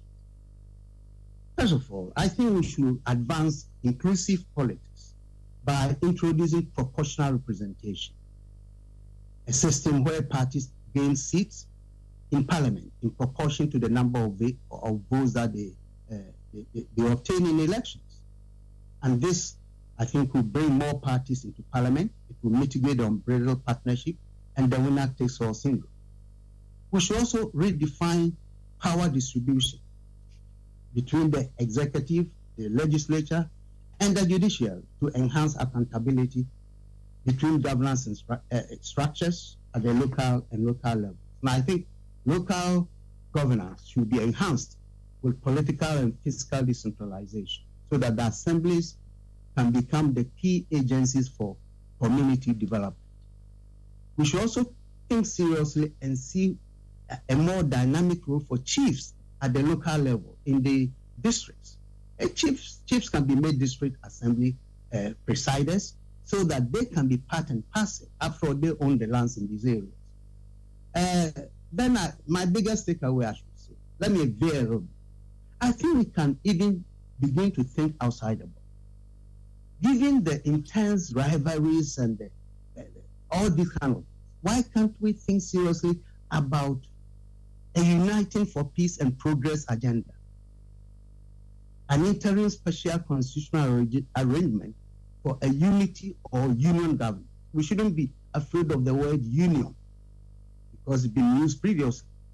Because I think if you look at the fact that all the countries that were in league with in the 1950s have moved beyond third world position to second and first world, Singapore, Malaysia, and all of them, they all spent about 20 to 30 years to change their circumstances. In Africa, I think Rwanda, President Kagame is almost in the same mode. Within 20 years, Rwanda has changed, all because there's unity of purpose. There's a single vision towards development. There's no kahoo like we find. You don't get parliamentarian throwing punches.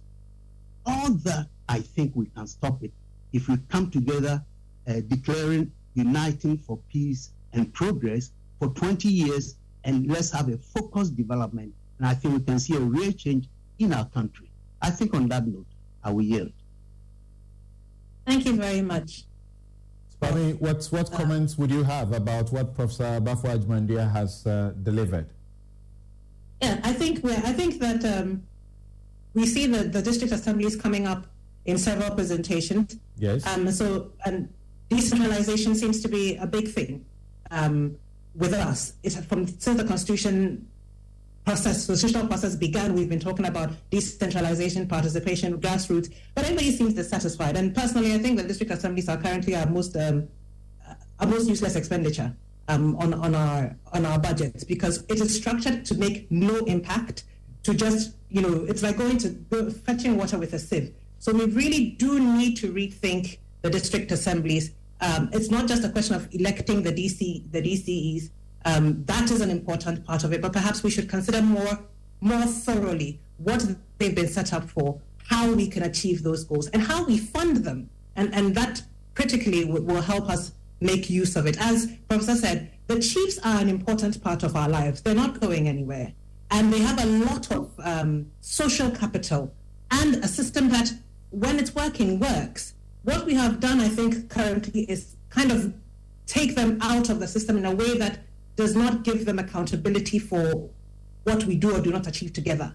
And so they operate kind of in a parallel way. And I think bringing them into the system a bit more might be a useful way to proceed, though we must be careful to not create the kind of collusion that the colonial state created with the chiefs. So that's a place we have to do some real thinking and make use of what we have rather than try and erase them. My challenge with the Unigov proposal is not the union government itself. It's that Prof hasn't given us any real verbs. When we talk of coming together and focusing on a development agenda, what does that mean? How do we do it? I think part of our constitutional narrative has always been lofty sentiments, but translating the sentiments into action has always proved a little bit more illusionary. So I think while the idea of having a 20-year, say, development project, national journey is not in itself a bad idea, and it's a great thing, and that's in essence what our constitution was supposed to be, I think we have to speak more clearly in how we do that. How do we come together? Do we hold rallies? Do we call a conference? Do we change our educational syllabus so our children are thinking about national development goals by the time they're in year 5? What are the actual verbs of coming together? That would be what I would like Prof to address later when we get a chance to engage. All right. Sure. Great. Let's bring on our next change speaker on the matter of constitution, which he's no stranger to. Oliver Barker-Vormawor is a social justice lawyer with extensive professional and academic experience in international and constitutional law. Between January 2010 to December 2011, he served as a constitutional researcher and the Justice Sector Reform Advisor to Ghana's Constitution Review Commission, which was appointed by President Atta Mills to assess the strengths and weaknesses of Ghana's 1992 Constitution and to make recommendations for a possible amendment to the Constitution. Oliver's illustrious services to the Commission saw him awarded for his extraordinary services as researcher to the Constitution Review Commission, unquote. Oliver is completing a doctoral program in law at the University of Cambridge. He holds previous degrees from Harvard Law School, the University of Ghana, the University Mohammed V. Sosesi, Rabat, and the University Hassan II, Casablanca, in Morocco, as well as a postgraduate qualification in constitution building in Africa from the Central European University. Oliver currently is leading a team of lawyers and human rights field investigators and researchers to investigate the gross violations of human rights, torture, and abduction of unarmed civilians in Ashaiman by the Ghana Armed Forces. Oliver Baka Vomo, please, let's hear you. Thank you, Samson and Mami, for the opportunity to join this all-important conversation. I hope you can hear me. I grew up at the feet of a father who loved to tell stories. As such, despite being the youngest on this lineup, I have with much regret picked up a habit of old men, that of convoluted storytelling. And so today I want to tell you a story. It's a story I have decided to call a constitution of our making. Like every story told by an old man, there are parts of what I'm going to say where you might not even know where I'm going with this. But stay with me, I promise it will all make sense at the end. See, the truth is, I have decided that a story rather than an academic presentation will speak better to your hearts and minds. In stating my case for a new constitution, I have chosen to speak directly to you, not at you. I have not presumed that you do not appreciate what the issues are or what the arguments on all sides are. It's been 30 years of these kinds of conversation. So you know the main proposals and the old arguments presented and represented every day.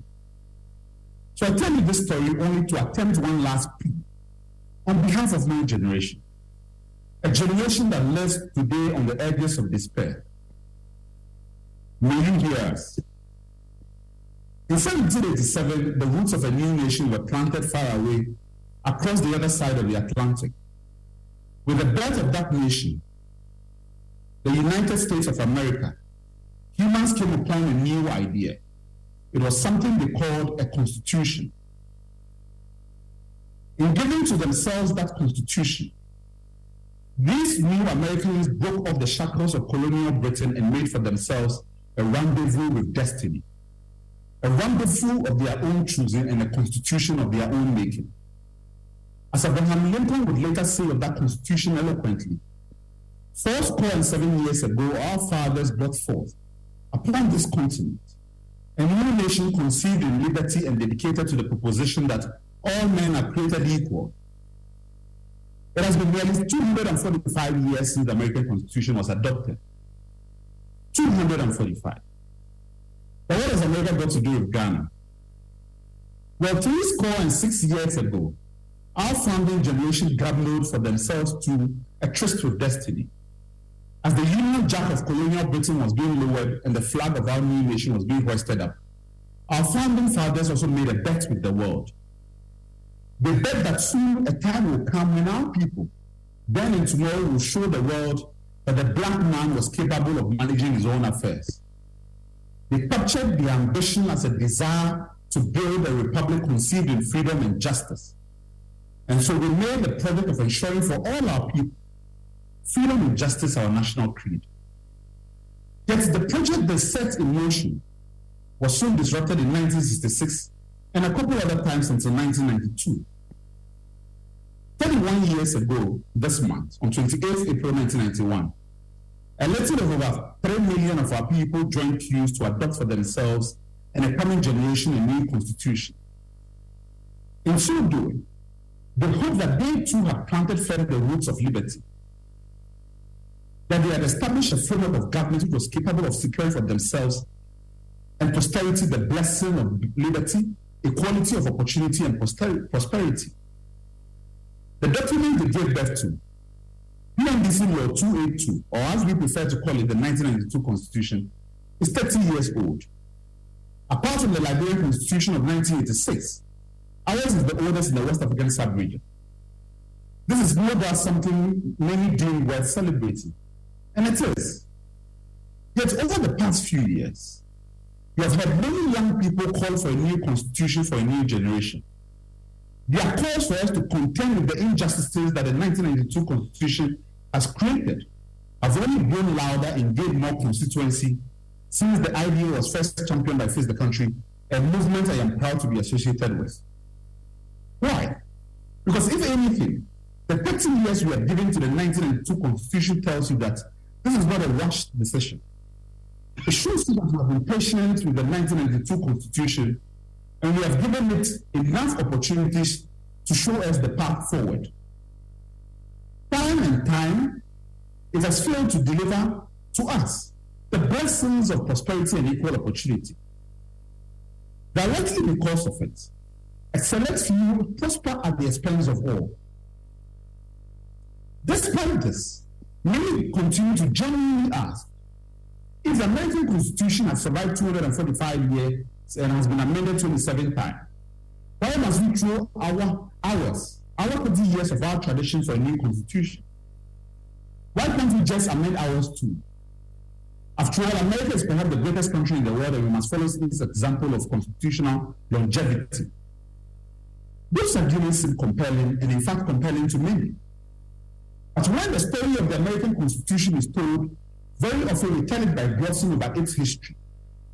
Many forget that in order to preserve that Constitution and its union, America had to fight a civil war. A war that left between 620,000 and 750,000 soldiers dead, along with an estimated 50,000 civilian casualties.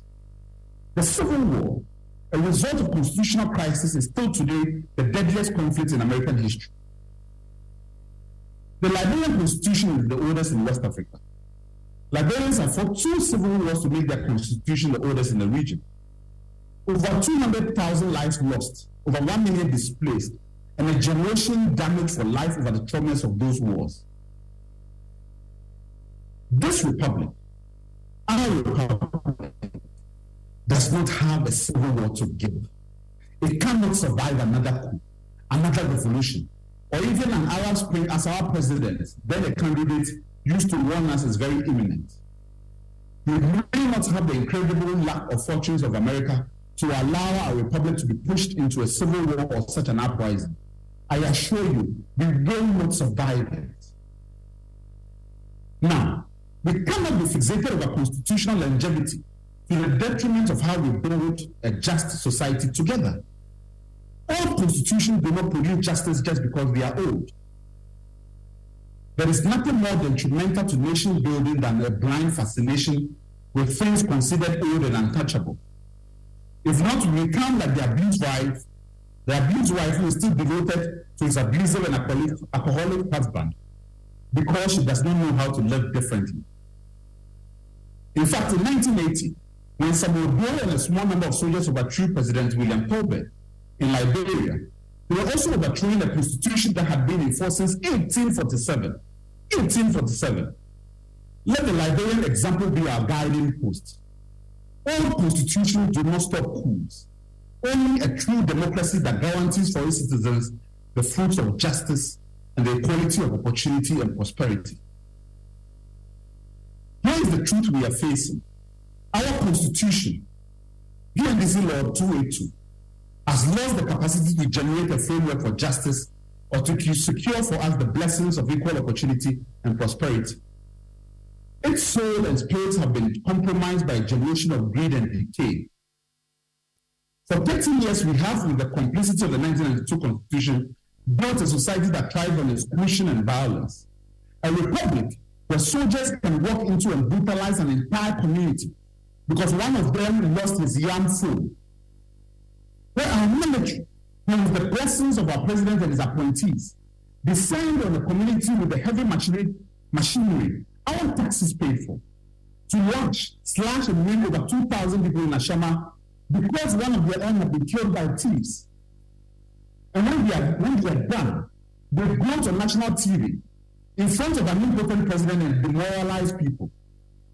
Where those with access and privilege, members of the ruling class, call the military secretly to congratulate them for unleashing their power and inhumanity on us. And yet our constitution keeps silent. Speak if you are alive. Protect us if you are not dead.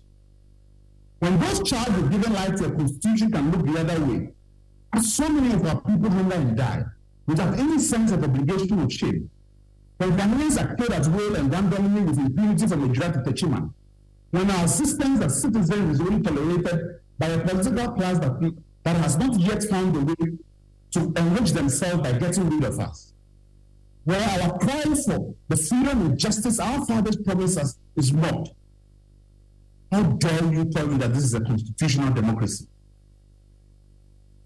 We are living in an era where the pensions of our fathers and the toil of our mothers is at risk because our government will rather borrow to enrich themselves and their cousins and pursue grandiose cathedrals of doom. Where our schools are being deprived of investment and our hospitals are running out of vaccine. Where young people have no jobs. All public sector jobs are either reserved for political party foot soldiers, depend on protocol, who you know, and payment of bribe. Yet we pretend to not notice all of this. Economic despair is on the cheeks and rib cages of all except government appointees and their family and friends. We are lost as a people, and yet we are presented with no way out of this economic abyss. The thing is that the E-levy was going to be the game changer. The thing is, if we pass the E-levy, there will be more accountability and we will reduce waste and profligacy. We warned you. Young people whose future is at stake warned you.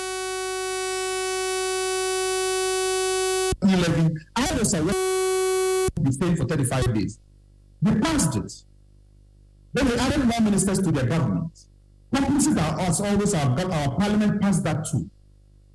Today, while you slept, like a thief at night, our parliament again passed 3 new oppressive taxes. Just like the E-levy, they carried into the chambers a parliamentarian who was on his sickbed, running straight from the scene of an accident to commit another accident of history. They will continue to strip us all naked till we have nothing more to give. Many banks and businesses have been crushed to death. Today, as we knock on the door of the IMF for the 17th time, as the Vice President of America promises to send us colonial economic advisors, as the German ambassador lectures us to cut down the size of our government, and the Dutch ambassador tells us, why not Ghana beyond corruption? It is clear that we have lost the bet our fathers made to show the world that we, as the pride of Black Africa, are capable of managing our own affairs. We have lost our national pride. I assure you, this era of greed, impunity, and dispossession cannot continue forever. We must reverse course now or we will lose this project. This experiment will fail if we do not address its inherent injustices. We cannot continue to ignore, mock, and ridicule the real pain and suffering of our people. We cannot continue to look the other way. For how long will we continue to perform democracy for foreign audiences while we live under the rule of the gun and immoral profiteering? No country forged in brutal force, underdevelopment and economic violence has ever survived the test of destiny. This refusal to reckon with the true face of injustice in this republic will not survive forever. Now, why do I believe a new constitution is our only path forward? First, there are many people, lawyers especially, who fail to appreciate the essence of the Constitution and the role it occupies in the national psyche. They see the Constitution only as a legal document, and as such, they approach it with the lens of a contract or commercial lawyer. As contract lawyers, they have only one way of seeing the proposals on the table. Amend. Or why not just amend something here and there, something small so we can move on? The mistake they make is that they assume there's a constituency of people who actually believe in this Constitution, and that all we need is a few textual amendments for it to work. The problem we are facing isn't the one of bad or inelegant drafting. It is about restoring back faith in the Project Ghana. I'm sorry, cutting and pasting here and there will not solve the problem. Secondly, there are also many who say that our Constitution is perfect, and it is us Ghanaians who are bad people, and that until we fix ourselves, nothing will change. In all of my lifetime and that of those before me, I have never seen any nation built out of angels and a people without blemish. But hear these arguments, we must pay critical attention to those who say these things.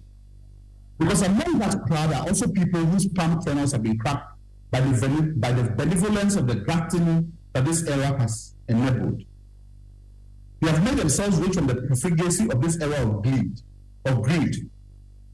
Now they shape-shift as intellectual apostles whose only aim and ambition is to preserve a status quo that has dealt very well with them.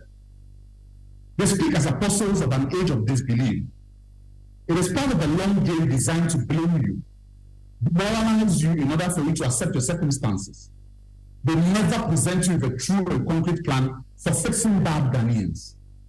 Instead, by making you doubt the urgency of your aspiration, by invalidating your dreams and your equal claim to reimagining a better society, they succeed in preserving the status quo. Be wary of them. But hear me, there is also among that crowd of people of genuine intent, people who understand that the demands of a constitution go beyond its text, that every constitution must be propelled not only by what it says, but also by what it does not. That no society that is without strong ethical and constitutional values can succeed. Those concerns are genuine. But this is exactly what we are advocating for. Because the constitution of the nation is much more than a simple road traffic law. It carries with it the hopes and aspirations of the people.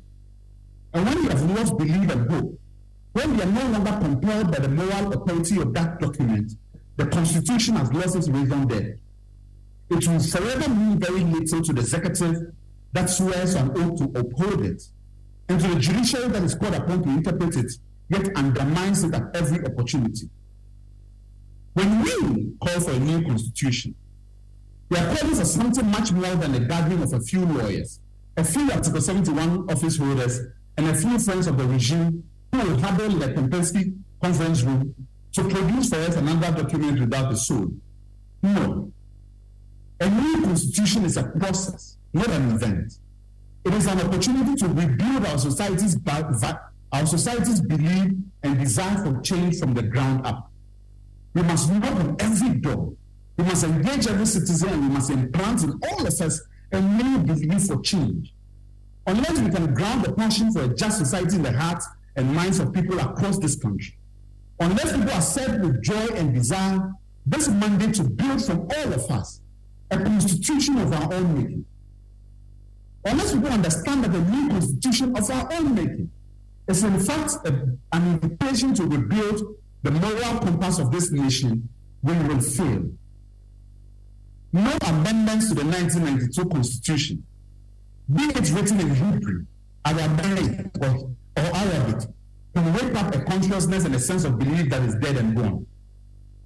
Finally, there are also those linear thinkers, lawyers especially, who have convinced themselves that a new constitution is technically impossible because the only path to reform is through sporadic amendments along the narrow confines of Chapter 25 of the Constitution. No constitution can legislate away the sovereignty of its people. Our constitution is not a suicide pact.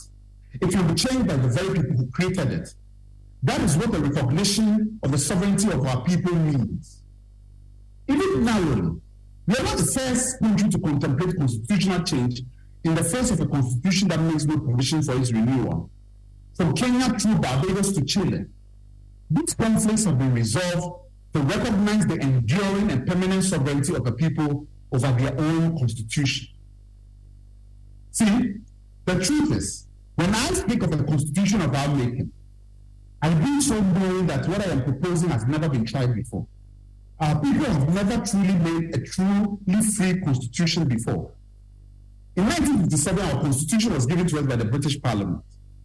In 1960, instead of we the people, only the parliamentarians created that constitution.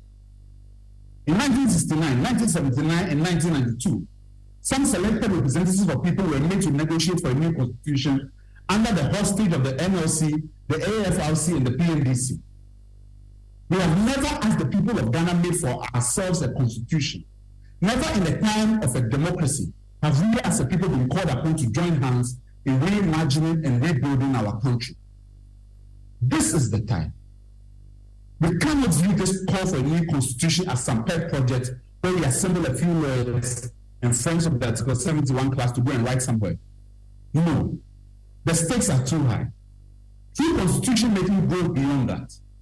This is our opportunity to recapture the beauty, vibrancy and destruction of all of Ghana, from Baku to Mampong, from those who sit aloof to those who would much rather occupy Ghana, from the heartbroken yet endless souls who say fix the country, to the Bellefians who scream, fix yourselves back at us.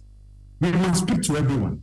We must engage ourselves as one people with a shared journey, despite our different devotions to the vision of freedom.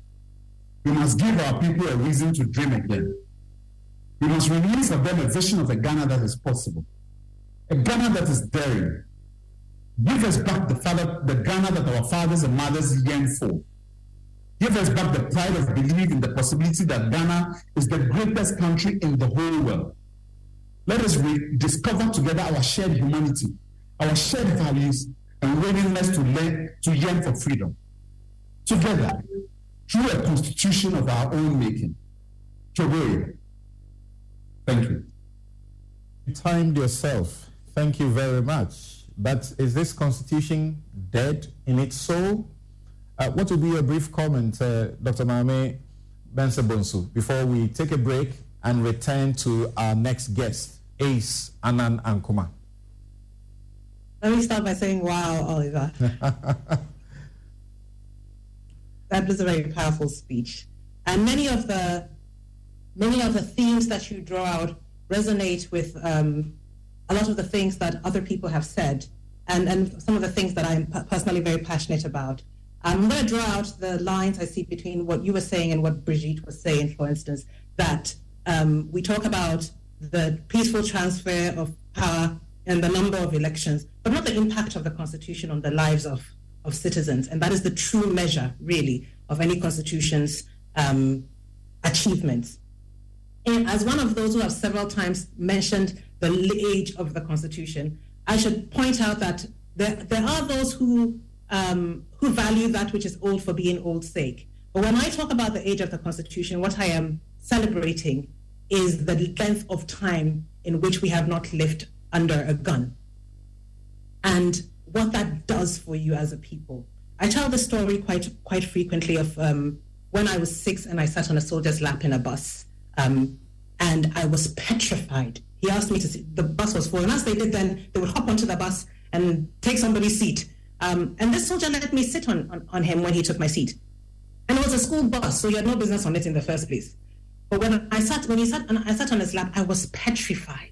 And when it was time to get off, I scrambled so hard I dropped my water bottle on his boot and spilled the water. And I tell you with absolutely no exaggeration that for a week after that, every day after school, I'd come and lie on the rug in the living room, waiting for them to come and get me. And I had told myself that if I stayed close to the gate, then when they came, they wouldn't have to see my little sister and my family and harass everybody. They could just take me away and it'd be fine. It took over a week of them not coming for me to believe that I was going to live for having poured water on a soldier's boot.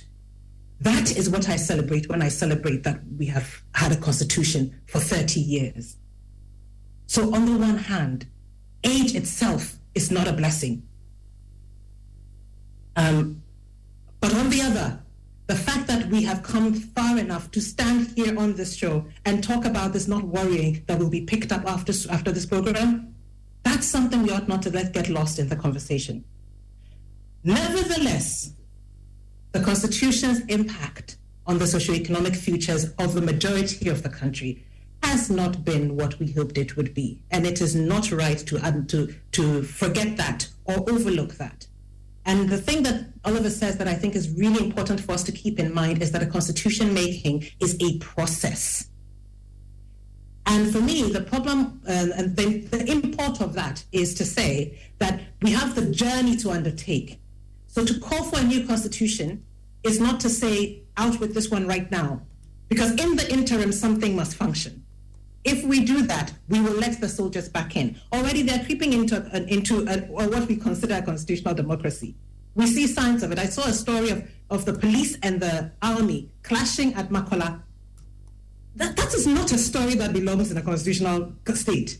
So perhaps we're a state with a constitution that is not yet a constitutional state. And there's a lot to think about on how we make that journey. I think the call for perhaps piecemeal legislation amendment, the value in that call is that the journey towards having a proper constitution does not happen overnight. does not happen in 5 years. And if we're not going to get another document of so flawed, then we should not rush the process to a new constitution. So it's not that we should not get a new constitution, it's that the process of that new constitution is one that we must understand requires time and critically expertise. So populism seems to be quite opposed to expertise. And when we talk about, because of our history of populism, when we talk about grassroots participation, we invariably talk about talking to the people and asking everybody. And the what is it called? The UNDPC, the NDPC, sorry, the National Development Planning Commission, put together a 40-year plan, which they said they achieved by consulting the people and including consulting secondary school groups. And no disrespect to the populace, but in every family there's a role for parents. And so the idea that a new constitution must be entirely people-led is one with which I am not comfortable.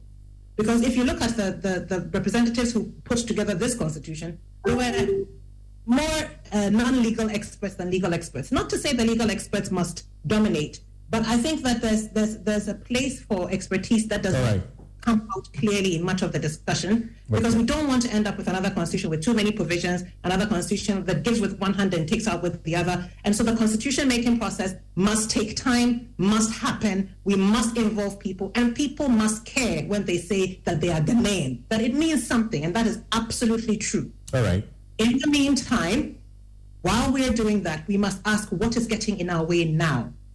The last comment I'm going to make is about the idea of the bad Ghanaian people. Oliver is right. It is the people who have built every country that we admire, and none of them is angelic. And our people fought for independence, the same Ghanaian people, a different generation. But they also tried something that had never been tried before, a black country, a black-run country. So yes, we can do it.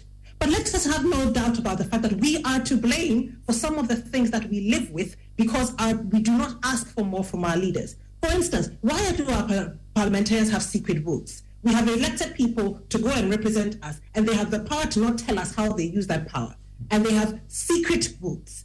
And then we're surprised by the outcome.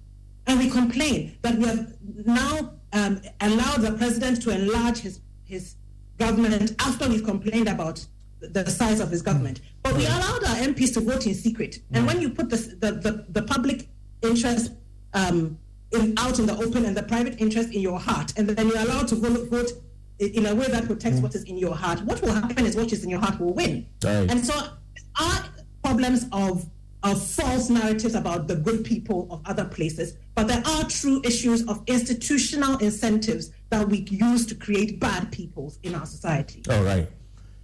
Well, Mame, I could listen to you on and over again without getting tired, but we have time to check here.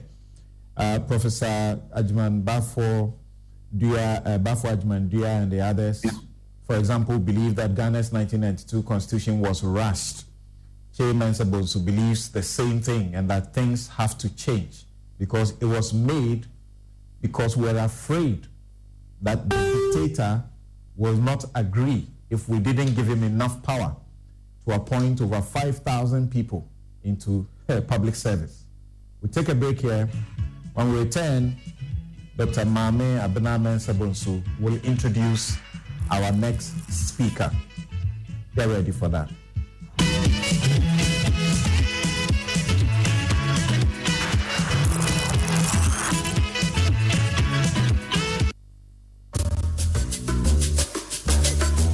Pascal is showing his boss the efficient new technology they've installed.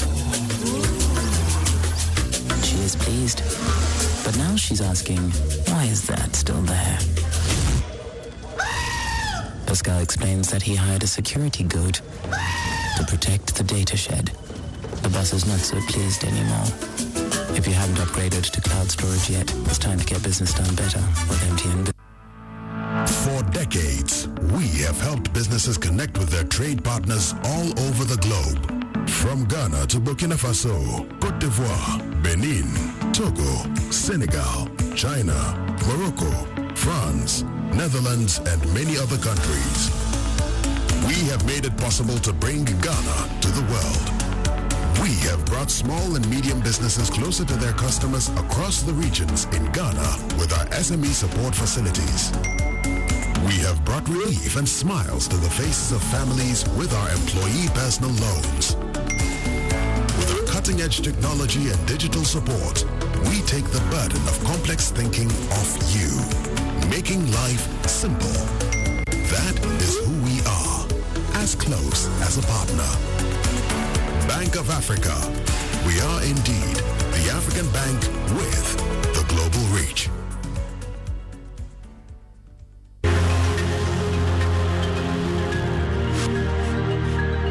Hi, good day. Your friend Dr. Victor Nana Dankwa, because every big dank healthcare. A private bed and comfort hospital like catch up someone your liver and kidney related conditions.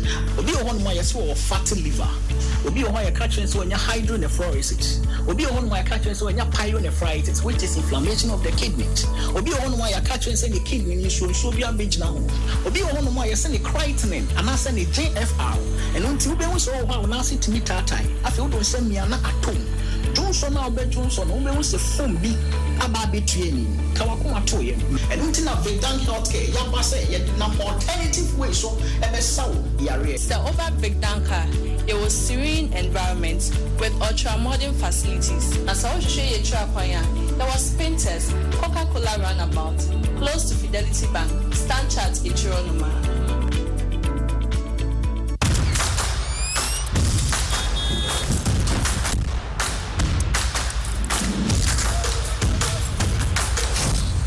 In a fast-paced daily life, we all need to breathe a little. Day by Day Women's Skincare enhances your skin with long-lasting effects thanks to their active cosmetic ingredients. It is time for yourself. Discover the new Day by Day Women Body Lotion range.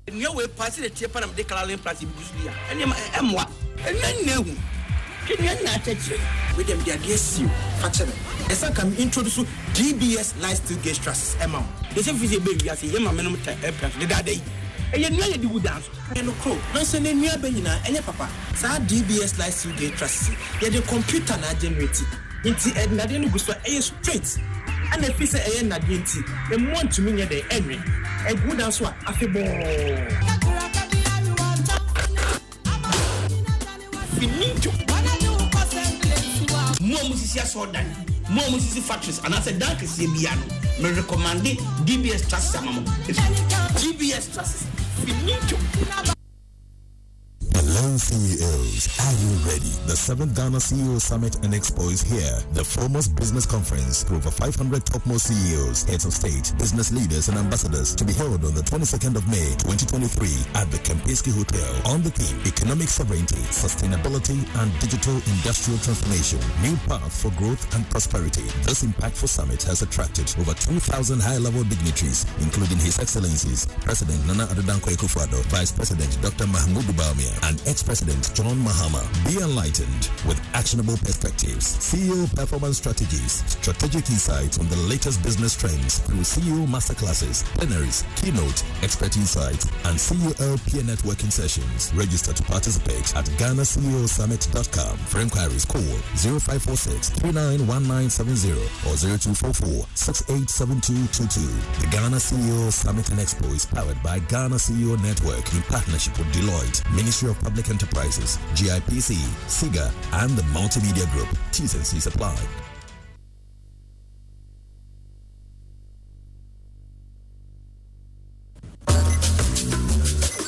Pascal's showing his boss the efficient new technology they've installed. She's pleased, but now she's asking, why is that still there? Pascal explains the new fleet-finding darts are more accurate than the old ones. The boss is not so pleased anymore. If you haven't automated your fleet management yet, it's time to get business done better with MTN.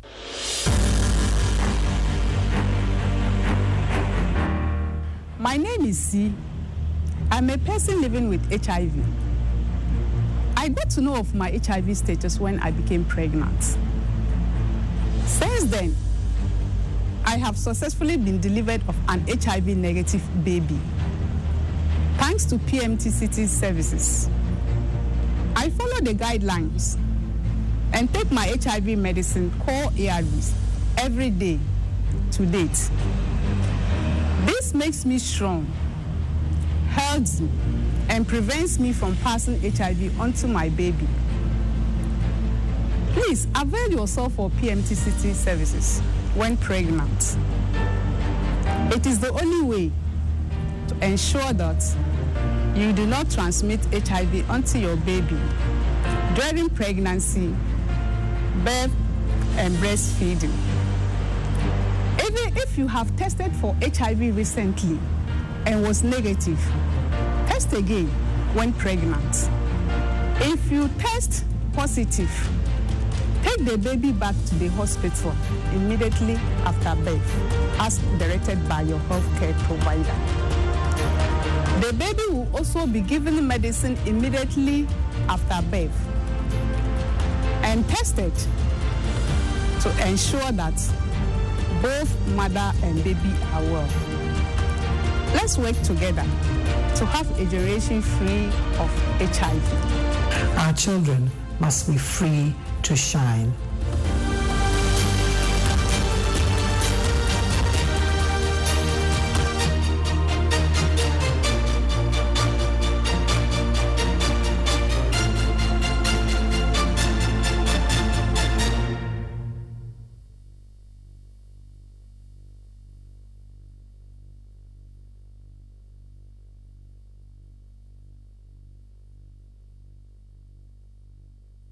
Hello and welcome to OMV and Sons Company Limited. We are the sole importers and distributors of Puncture Save tie sealer. Puncture Save is a product that you put in a car tire to prevent punctures from occurring. What it basically does is that you put them in your car tire through the valves so that anytime anything pierces the tire, instead of air coming out to deflate the tires, Puncture Save will come out automatically to seal the tires without even you noticing. Now, this product is 95% organic and then it is water-based. Now, this is the green going for extra heavy-duty trucks. Wine, that is for heavy-duty trucks. We have the blue here for high speed, the motorbikes, the saloon cars, the SUVs. We're located at Kokomlemle, directly opposite Joy FM. You can contact us on 0595 756449. You can also contact us on 0302 246 5.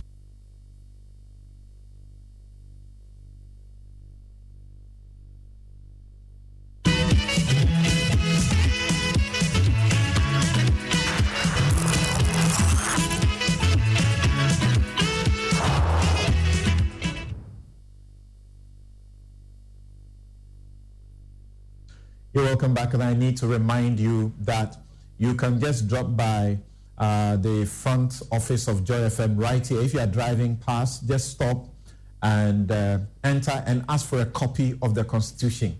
The Constitution that is 30 years old now, the one we are talking about right now. Read, understand it, and help us be able to have a good, reasoned conversation around the Constitution at a time when the calls are rife for it to be amended. Hello, Dr. Mami Mensah-Bonsu.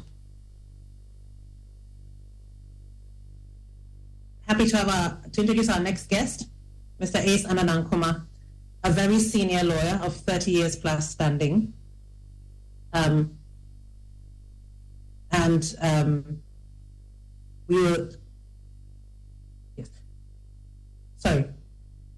Just a second, Mr. Ankoma is here, right? So I'd like to introduce Mr. Ace Ankoma, who is a very senior lawyer, 30 years plus at the bar, and a well-known voice in Ghanaian public affairs. So thank you for joining us today, Ace. And please to go ahead and tell us what your case for constitutional review is. As Samson said, you have 15 to 20 minutes. If you could please time yourself.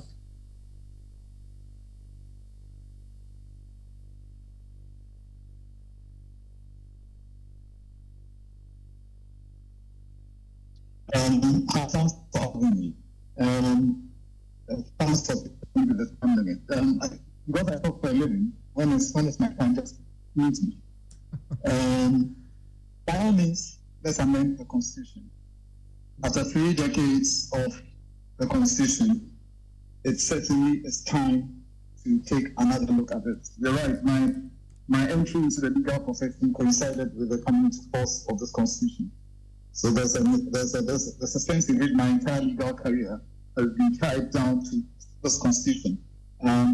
So by all means, let's make the changes. With the passage of time, we have seen things that we need to look at again. We've had one amendment. It's not as if we have an amendment before. I think we've had 196, which we removed the Vice President from selecting committees and ensure that Parliament has a good pension to a large extent. There was also the citizenship bits along the line. But we've had those, well, maybe several amendments in one or two, but it's not as if we haven't amended before.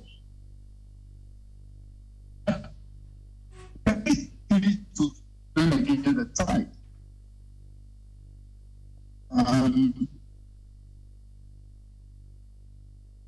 believe that although there's a need to look at and review the Constitution for all of our purposes, is the strongman, the boatman.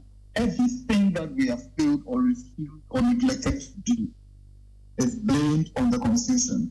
And then there's a cry, amend the Constitution. Let's do it.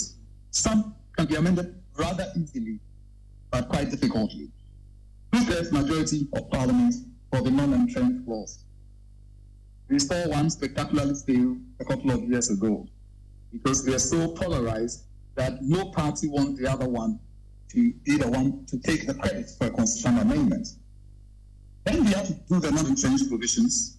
We have to go to the people. 40% of registered voters must vote. 75% of them carried. The last attempt also ended because there was a change of government, and the new government did not look like it was interested in putting that agenda forward. And so we will be calling for a change in the Constitution for a very long time. My thing is that what happens between now and that able to change this Constitution in whichever way possible, either by means or by the subtle or not so subtle means of it. Now, every Constitution is on paper, and you have letters of ink. That paper and that ink cannot write pen themselves. It's the people who are the beneficiaries, who are the enactors and beneficiaries of the Constitution, will not write that pen the Constitution, but rather make it the written point of all our problems. And I think that is where we are. Now, how did others, everybody refers to the United States, some refer to it and then pretend not to be referring to it. How do we set their Constitution? I think it's 3 C's. One, they all perform systems. But these are things we agree upon. And so, although it might not be said in our Constitution, and compared to the American Constitution, but they have all conventions that have come to stay, and they consider themselves bound by it. Because over and above the Constitution, people ought to be able to think and say,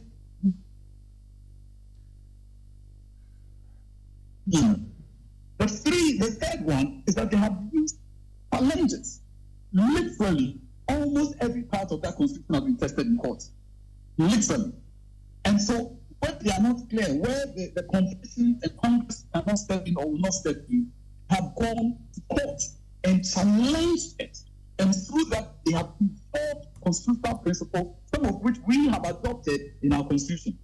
I don't think we're seeing enough of that. And so, while screaming for that the Constitution should be changed, we should ask ourselves, are we even worthy of this Constitution? What have we done with this?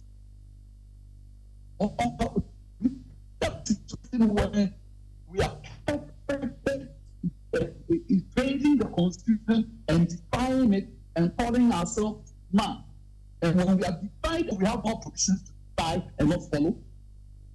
This Constitution said when it came to force in 1993, that Parliament must, as soon as possible, come up with a spousal right to property law, which determines property rights of spouses.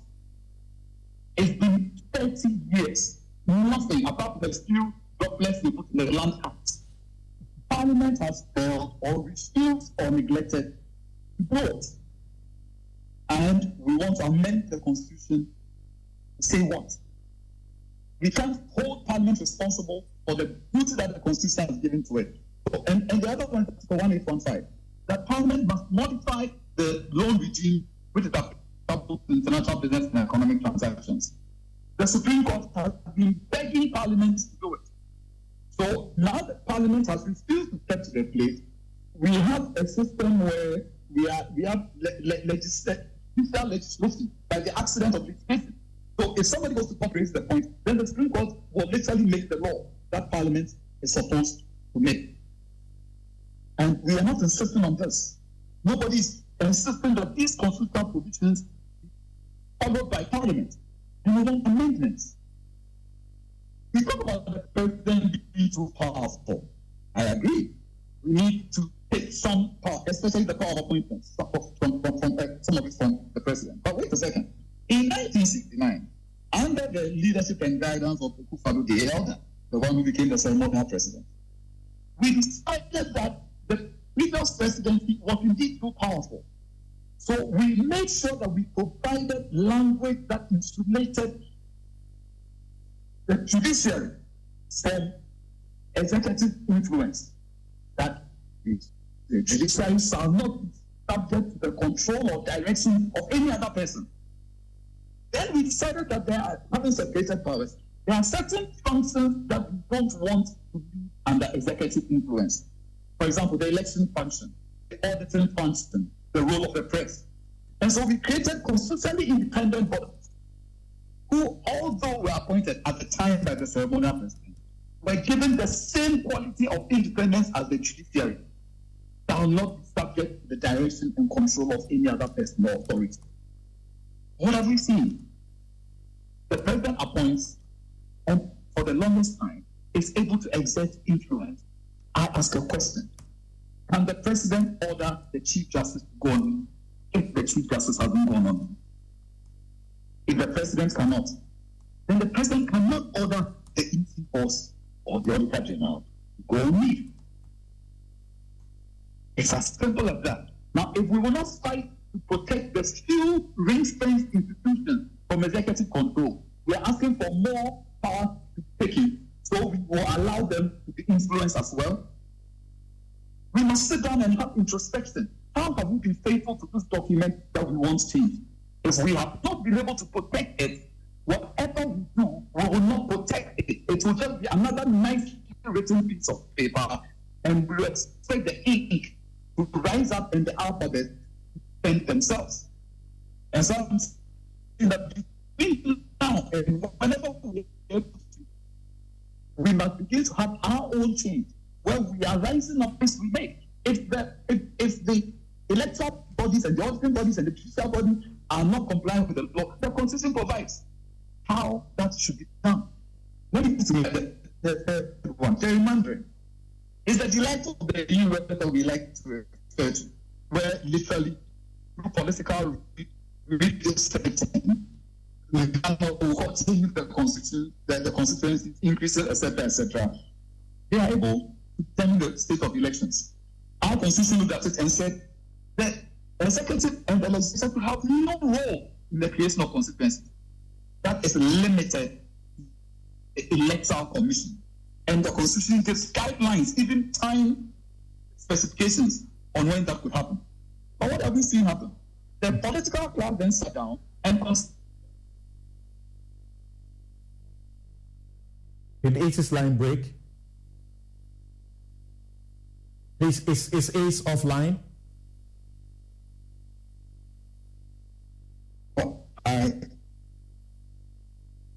Ace's line is breaking. Hello, Ace.